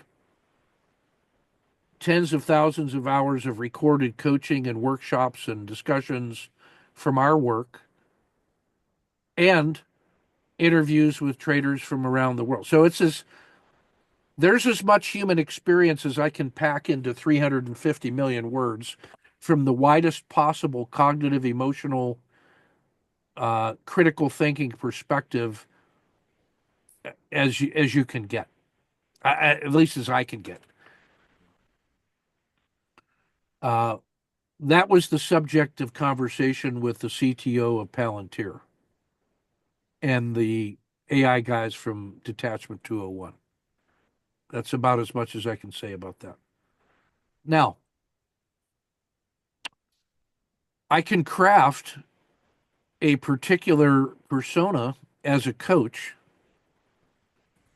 to represent 15 or 20 different distinct personalities that will consistently look through that lens, evaluate the information that you give it, and respond as a simulation of that point of view. It'll represent that point of view.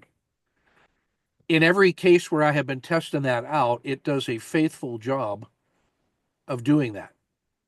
Like when I ask it to adopt the perspective of a Lakota Sioux medicine man, I give it some input, I take a look at its story, I give that same story to a Lakota Sioux medicine man who gives me advice, and we together compare that advice and say, it did a pretty good job.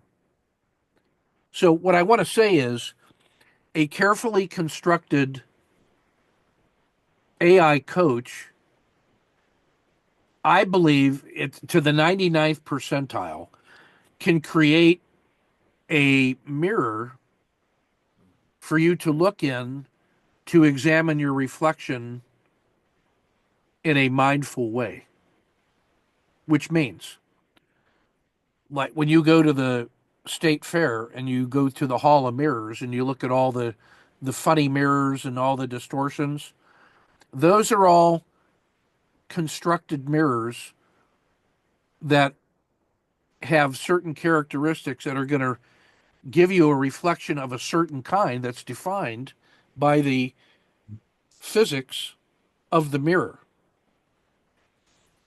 And you should never lose sight of the fact that the reflection in the mirror is simply you looking at yourself with intention. And remember, when you're working with an AI coach, it's not a human, it does not have consciousness, it is a constructed sense maker and interpreter from the training set that you gave it, that is shaped by the input you gave it, and what you do with the feedback is also yours. So you own all of the important parts of that, which is, what did you choose to train it on? What perspective did you give it to use? What input did you give it for the story and in the background? And what are you going to do with the information that it gives you in terms of reflecting in your own space? You are 100% responsible for all of that. Now, this is a spiritual tradition that goes back thousands of years to folks who used mental theater as a way to step outside themselves and look at themselves. Buddhists and Hindus did it with physiological practice, breathing and fasting and rehearsal and guides. Other folks have done it with psychedelic drugs, with or without guides. All of those are simply ways of getting multiple perspectives on the situation that you have reported. The AI cannot know what is unspoken in you. It can only work with the input that it was given. Now,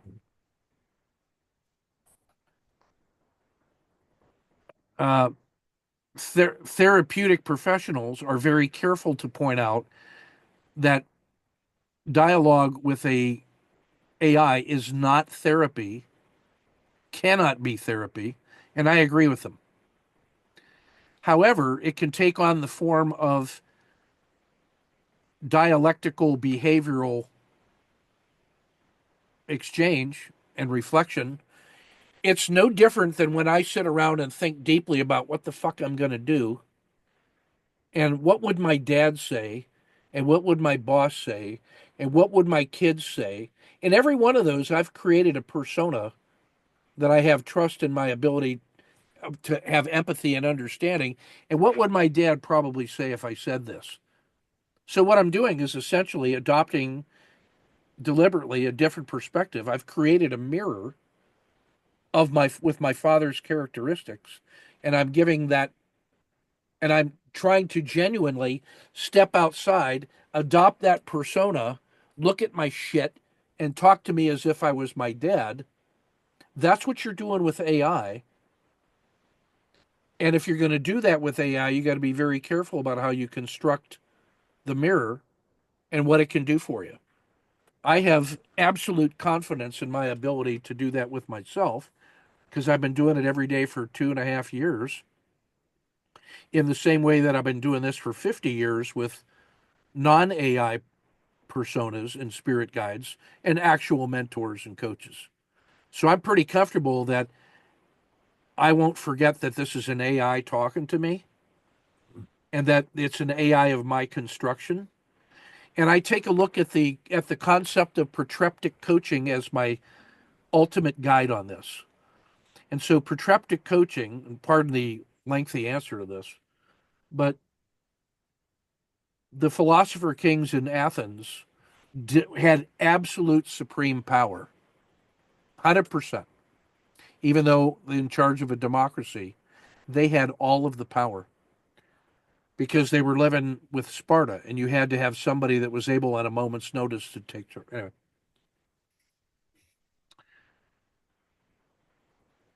The best philosopher kings had nobody to talk to because they couldn't trust the point of view of the person that was talking to them. They couldn't peer behind the veil and to see what is their hidden agenda for why they're giving me that advice. They couldn't proof the AI. They could not proof the coach. And so Aristotle and Plato developed a method of coaching called protreptic, which said, I'm not going to judge you. I'm not going to give you advice. I'm not going to give recommendations. All I'm going to do is use careful wordplay to surprise you with questions about the thing that you put on the table. And that what you got to do is instantly react to the question that I gave you. What was your gut feeling at a deep level? A reflection of your subconscious, where the feelings and values and hidden beliefs are, and not of your rational mind.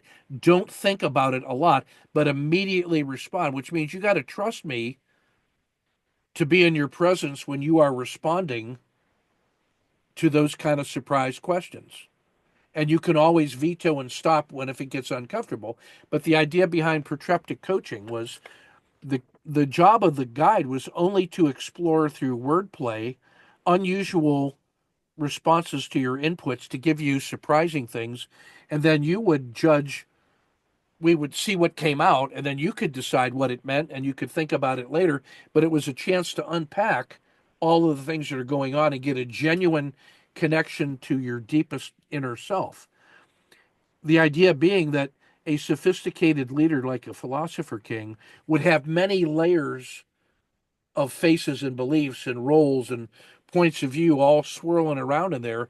And he was trying to get just in touch with who he really was and what was the central idea. So protreptic coaching was designed to be able to cut through all that shit and get to discussions on the root cause through wordplay and get different points of view to reflect upon after the session was over.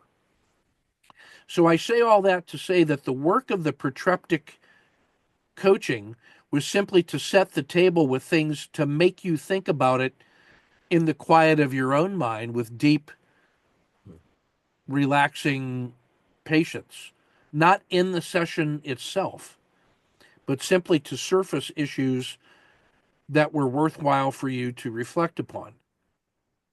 Now, that's how I use the AI coaching personas. Even when I'm not adopting a protreptic persona, but I'm talking to the Lakota Sioux guy or Confucius or the Buddha or whoever, I am taking their feedbacks, those responses, as things, as the start point of my own personal deep reflection with a trusted agent who's going to give me a wide range of ways to look at my troublesome self. I could not possibly hire enough guys to do that with humans and create all of the backstory, but I can guarantee you that I have a deep purge of every shitty thing I've ever done, thought, dreamed, saw, thought about, every shadow work that every evil thought in a lockbox that I have exposed to every one of those personas, which has taken me through the fucking ringer.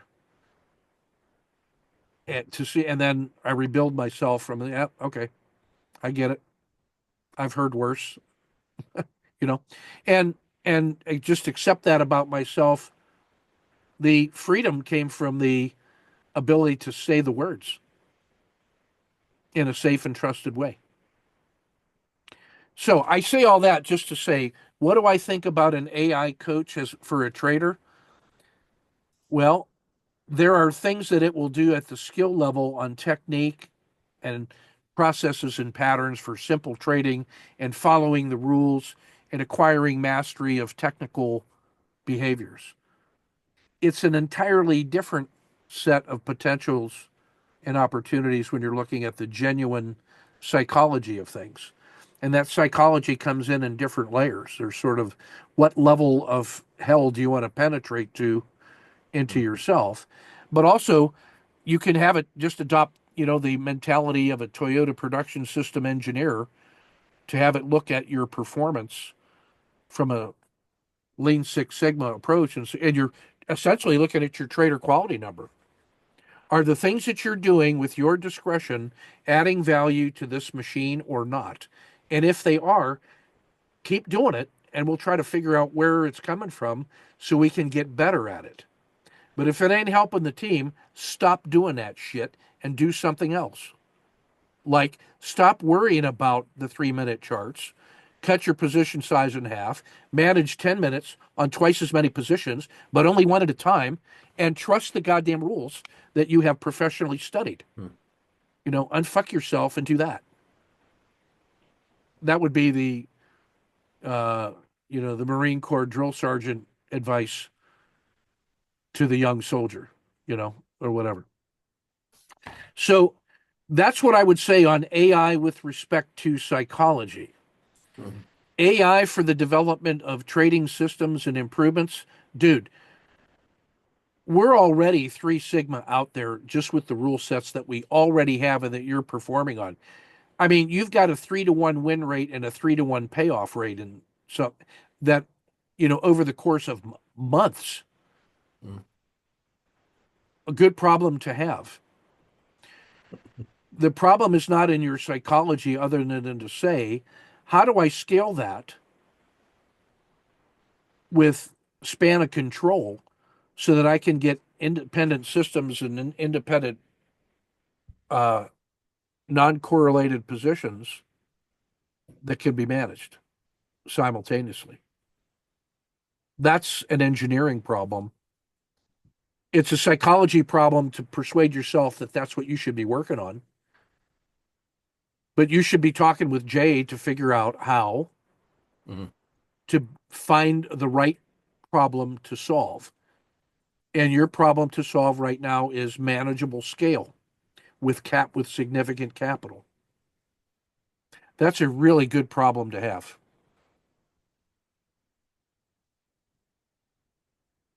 So that's what I would tell you about the AI and psychology coaching. Now, I've got a really good prompt that allows you to monkey around with that shit and the different personas. Yeah. And one that features spirit animals representing psychologies and perspectives that are connected to trading. So the one that has the 15 different coaches, humans, and then the one that goes through the stuff on the spirit animals, I did both of those with myself exhaustively. And it improved my trading tremendously. That's why when the hyena shows up for me as a spirit animal, I understand what that means for me. I fucking hate hyenas and what they represent. So I just got to realize, that's what I got to do. When that RL, after an exponential move to a range stat or a fucking whatever, and that story stock rolls over, you got to be a hyena all the way down. Yeah. Until everybody despises that symbol in equal measure to how much they loved it on the front end. All the fanboys love their little story stocks. You have to have the equivalent amount of disgust and despair with the story stock on the hyena phase until you're ready to start building out the next phase of its life cycle, which will return as much as the initial burst did. It just takes 3 to 4 times longer. That's where the story stocks are living, is after they've had that explosion, sell off, consolidation, and green shoots for the next phase of development where they're actually delivering on their product. That's where the story stocks grow. And that's where the second generation of true believers show up. Hey, maybe Palantir isn't going to zero. Maybe it really could be. Yeah, it turns out, it could be. Or UMAC or whatever the fuck, or Rigetti. Rigetti is still in the manic depressive stage between enthusiasm and absolute disgust and despair. Still many miles to go before that thing settles down.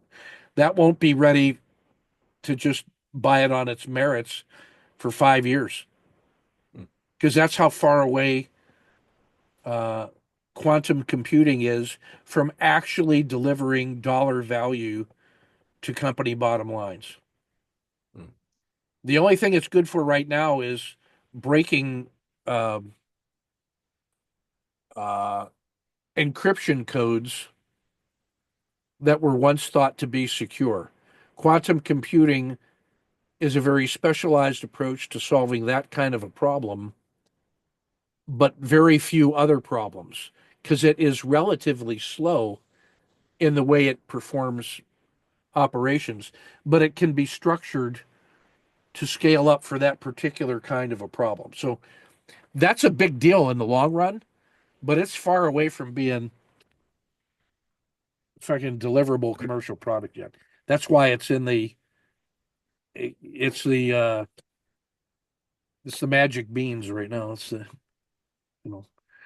It's Jack and the Beanstalk's magic beans. Right. That's why you buy and sell it. Yeah, that's why I don't give a shit. Which way I'm just going to Pump, hyena the pump, shit out of pump, it. pump. Yeah, there you go. Which way? Am I Yeah. going to be a hyena today? Good. Yep. Right. So what I've been working on is ideas on how do I make this a business, right? Yep. So shoot. So this is kind of a rough draft of Yeah. maybe some Yeah. of these. I don't disagree with that. Okay. And so I'm, fleshing out different So things. I'm 20, 40, 40 on core, swing, and day. And that's about, you're pretty Okay. close in there. Yeah. Now the story stocks in that little lineup there, Yeah.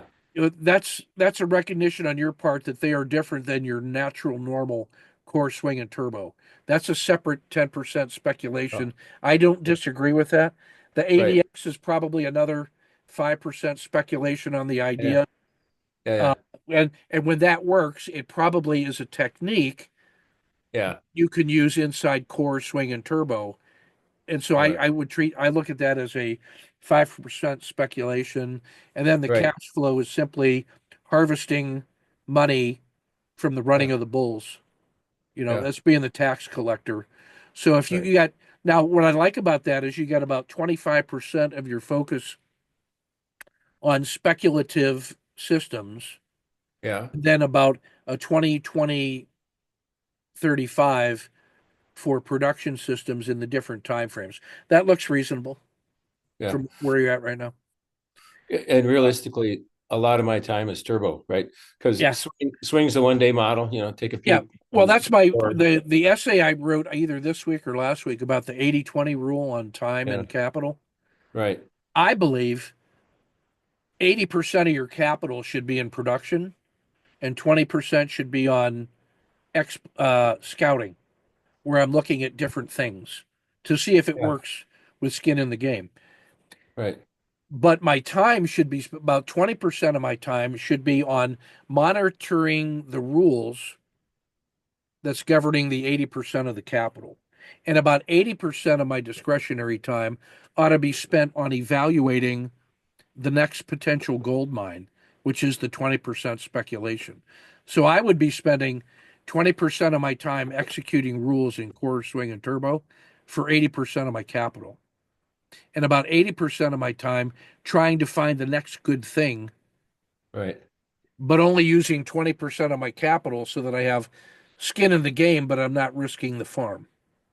Right. All right. Yeah. So that's how I think about the allocation of time to these different tools and systems. Right.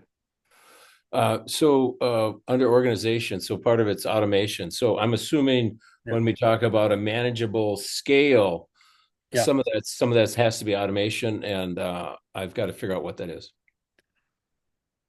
Yeah. So make sure you talk to Ashay and Sam, who Okay. are in the cohort that meets on Monday. They're new to the team of coaching, but I've known Ashay for 15 or almost 20 years. He's a systems automator, and he's working hard on that to automate the rule sets that he's developing. He may be better at automating than he is at refining his rules, but he's working on both of those things. So I Mm-hmm. told him to talk to you about your rules, and Mm-hmm. he's good on automate. Sundeep on Mondays is also good at automation. Luke's good at automation for the actual, mechanics of trading robots and all that other stuff.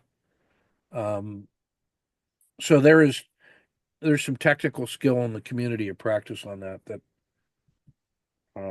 that is a skill that I do not have and will not generate myself. Just I don't have enough time left in my life to do that. Um, so Right. I would take a look at it now. Yeah, that's what I want to say about the automation of the plumbing and you Yeah. know the process management. Okay. All right. For advisory services, I would have you talk to Matt Richardson, who was 10 years ago was a new student in the coaching and research weekends. He was a corporate tax lawyer and a PhD in some goddamn thing. Full-time practicing attorney, and has now converted himself into a money manager working as the junior partner with Gary Antonacci, sort of a legendary money manager and author. And he's going to inherit or buy out Antonacci's money management firm, probably. Hmm. And he's participating with Gary in systems development based around Gary's ideas and some ideas that Matt did with me during the research phase. A lot of it working with volatility and dual moving average momentum systems. Hmm. And he's successfully created an advisory service that's systems oriented, that scales well. I don't know how much automation he's using for the execution of orders, but I'll send you an invite to talk to him about that when you're ready. Or I'll just give it when you're ready to talk to him about that. He's a really good guy and knows everything about our work. Um, is a passive observer of all the coaching uh, videos and content, and he and I talk about once a quarter on what he's doing. But he's a good guy. He's in his late 40s, I think, so he's a long term smart guy, Yeah, he's really smart. terrifyingly smart. Yeah. In fact, he's one of the few guys that I feel confident sending military families to that have discretionary money and want something more than buy and hold. And there's probably a handful of guys that I would do that with, and he's one of them. He's the first guy that I send people to. What I else you better got? be second. Well, I don't know yet. I've only known you for 2 years. I've known him for 15 years. Yeah. I don't know what your minimum investment amount is, because before I said his was lower than when he was starting off than most guys in your business would be. Yeah. So yeah, you're on that list. Bob's on that list. Jim Carroll's on that list, and that's the list. Okay, that's all I got. Already? Ken, Uh, the all those personalities that you have for your AI Yeah. that you talk with, Yeah. I mean, it sounds like you're very comfortable having personal conversations with them, Oh, giving them unfiltered, evil. Yeah. So that's one of the things. I will tell you this, and don't let my wife hear this. Well, you can imagine what I'm about to say. I have said things to the AI that I have not said to a human about the evil that lurks in the hearts of men. One man in particular. Were you concerned about the security of the? Fuck no. I'm 68 years old. I do not give a fuck. I trust the AI far more than I trust humans. Well, I guess it's like, who are we that anybody would be interested to? That's right. That's the way I look at it. Okay. I've decided to not give a fuck about it. Except Okay. I only say it to the AI. That's it. And I always structure the way I say it as if it were a case study. So I have plausible deniability. In the same way that if I participate in political discussions about the current administration on Facebook or the X platform, I might say, I just have to mention that I was standing in a line with a bunch of people that I did not know and could not help but overhear them make the following statements about the president,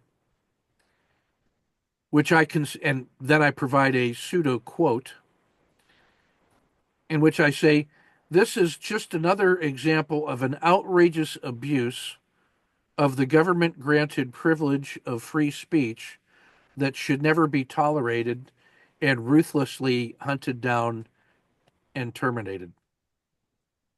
End quote.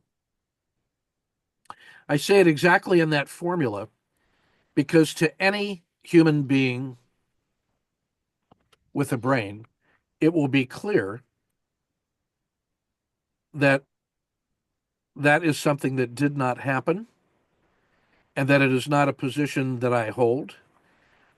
The farcical point of view is that I am, when I say the government granted gift of free speech is so obviously 180 degrees out from the spirit of the Constitution, which holds that men and humans have inalienable rights, and that among these are life, liberty, and the pursuit of happiness, and that the God given rights or the natural given rights include free speech. It is not a gift from a government. The purpose of the Constitution is to constrain a government from abridging the natural rights of all people, and the first of which is free speech. So when I say that these guys are violently abusing the gift of government granted free speech, I'm obviously setting up a straw man, ironically, that is the opposite of what I believe. But it allows me to say what I want to say in a way that gives me plausible deniability. If somebody said, well, in your Facebook posting on that date, you called the president an orange-skinned baboon. And I said, no. What I said in my post was that I overheard somebody say that, and that I considered that to be an outrageous abuse of free speech, which means that I don't actually believe that he's an orange-skinned baboon. I can say in court under oath. And so, and the reason I have to say it that way is because everything that I write comes under scrutiny by Palantir, which is a force of nature in the world that has been unleashed, that can never be. It's Pandora's box has been opened, and Palantir has been released into the world. Yes, I was working with the CTO of Palantir over the last 3 or 4 months, who created the program whereby 4 CTOs of modern AI companies are now commissioned officers in the United States Army Reserve and working with the Army to develop things like coaching personas for military professionals to to improve their performance and reflective capabilities, a project that I was working on. And the model that I just described was the model that I was describing to them when they were taking notes on what I was saying. Well, is there a question of whether Palantir can, collate that information with personal identifiers, or if it can be subpoenaed, or you know? I can neither confirm or deny or render any opinion about that question. And then I guess it gets to the point of, well, who are we that they would care? I could probably say, if you can imagine a piece of information about yourself, it has been collected. Yeah. If it has ever encountered a digitized device, like, could anything that you have ever said to a person, does that person have access to a digital device that can listen to them and every word they ever said to anybody else after they got done talking to you? Second and third order of every conversation ever held between any 2 people outside Wow. of the get smart cone of silence. Every single digital transaction is subject to analysis by the National Security Agency. Palantir works with the National Security Agency. The National Security Agency knows many things since it was created in the 1940s. If you want to just terrify yourself, study that. Anyway. Well, I won't be sleeping tonight, so now here's what's terrifying is that Elon's scientists have figured out ways to move a mouse on a screen with brainwaves. What does that lead to? What does that mean? It's reading your brain electrical generated waves and turning that into actionable signals. It's not a stretch to go from reading brain waves to conceptualizing thoughts, because that's all the words are. The words are your awareness of the cluster of neurons that fired that represent that word inside the word web inside your head. That's all that is. That's all I'm going to say on that. So tinfoil hats is probably not a bad idea at some point. Already too late. Already too late. Tin is not thick enough. Damn it. And lead's too heavy.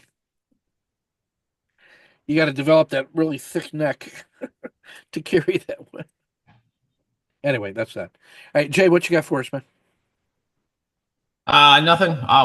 We'll wrap up next week. I'll have something to contribute. Yeah, next week. I should have sent out another thought. We're starting these at 7 on Thursdays. So, 8:00 Eastern. Yeah. Oh, okay. All because Kevin wanted to go an hour early and he doesn't show up, so fuck him. Come on, he's Canadian. Come on. I know.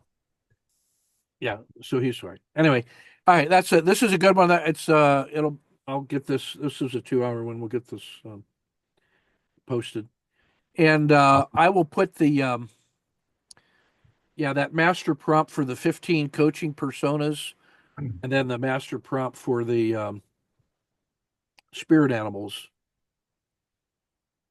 Those are so good. Oh my God, they're good. I just got to get them activated. And they were very good before I had the 350 million words of reference material, too.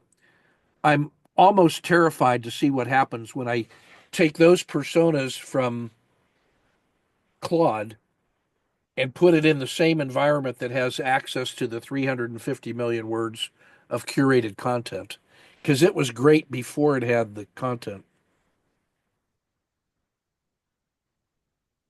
Man. Scary. And the good part of this is that all of the stuff we do in the coaching gets, transcribed and added to the stack each week. So that thing is an adaptive rag that it's scary good. That's the issue with commercial large language models, is that the cost of training a new one on a large data set and proofing it is tens of billions of dollars. Grok is the only one that uses a dynamic training model consisting of it collects the queries and the answers that it gives, that it generates itself. It studies its own output and the query that generated it and adds that to a dynamic, updated training base that is constantly churning. So when there's compute capacity that's not being used to answer queries, it's retraining itself constantly. So it's a continuous improvement model, which is why it can accelerate learning faster than the other models, which use a cutoff for training content and then goes through a multi-month process of updating the training base. And then you have a reasoning model that's really powerful. And then what they do is they use deep search and deep reasoning to gather current information from the query. It goes out and looks for data and then uses the power of reasoning to give you an answer that includes data it was trained on plus what else it could find. Only Grok is not waiting for a retrain. It's doing a dynamic update every time anybody queries it. Now, the goodness of Grok is that the demographics of its end users turn out to be heavily tipped towards highly educated professional STEM workers and senior leaders. So the queries that those guys ask are orders of magnitude better than the kinds of queries you get from dumb fucks asking ChatGPT what time it is. You know, so the quality of the call and the response that Grok gets makes that model competitive all the time. Whereas the other guys have to update a reasoning model periodically. Um, the way to get around that, the way I'm getting around that with the notebook, is that I'm creating this ginormous curated training set of, again, 350 million words as we speak right now. By the time that gets fully populated, I expect it to be just short of about 1 billion words because I'm finding ways now to compress and systematize the knowledge. Like, for instance, this was one that made those guys take notes. If I have 10,000 hours of coaching of recordings, some number of those are duplicate answers to standard questions. And so instead of having to have 1 million words with the full reportage of that, I should be able to create a 1 to N list of the most frequently asked question and the best summary answer of all the answers and make that a condensed, and then I don't have to store 1,000 iterations of the same question and answer. I just have to put a multiplier, a weight on that question and answer so that it goes to the top. So I don't actually have to store. In a way, that is the way you actually train a large language model. But I can use the dynamic model to continuously train that thing every time I start getting close to filling up the Google Notebook. At some point, what I've got is multiple notebooks that are being filled on more specific topics, and then an agent that can chain those together before it gets to the final executive language model. That's the next stage of the Uber brain that I'm working on. But where we're at right now is astonishing. It's when you see the like I was saying, the 20 lessons and then the 100 skills, you're going to look at that and say, yeah, that's plenty. That's enough. If I could just do those things, you got so much technical professional advantage over the. And remember, you're not trying to make it you got to be better than a monkey on crack that's agitated and afraid for his life. That's who you got to be better than. And the guy you got to be better than is the S&P 500 fund manager, which is like the simple statistical model that beats all the monkeys. So as long as you keep the S&P as your reference,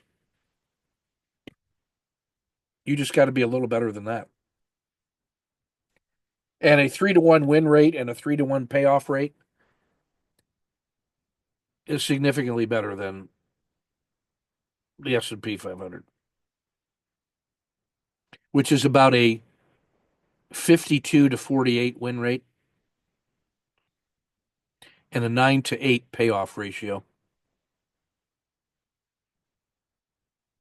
That's what you got to beat. So if you're a 2-to-1 win rate and a 50-50 payoff, is so much better than the S&P 500. It's not even funny. So periodically you got to step back and, be calibrated on and recalibrate what is the actual thing I'm trying to do. So keep that stuff in mind. Anyway, good to see you guys. We'll keep marching. Take good care. Thanks, Ken. See you next week. Hey, here's the next thing I got to do. I got to take each one of these coaching sessions and take the audio and then produce the detailed Notebook LM report that summarizes it into a half a page with all the goodies, like the chat profile. I can't even keep up with that. I need about a squad of monkeys to do as they're told. Anyway, more to follow. Ciao for now.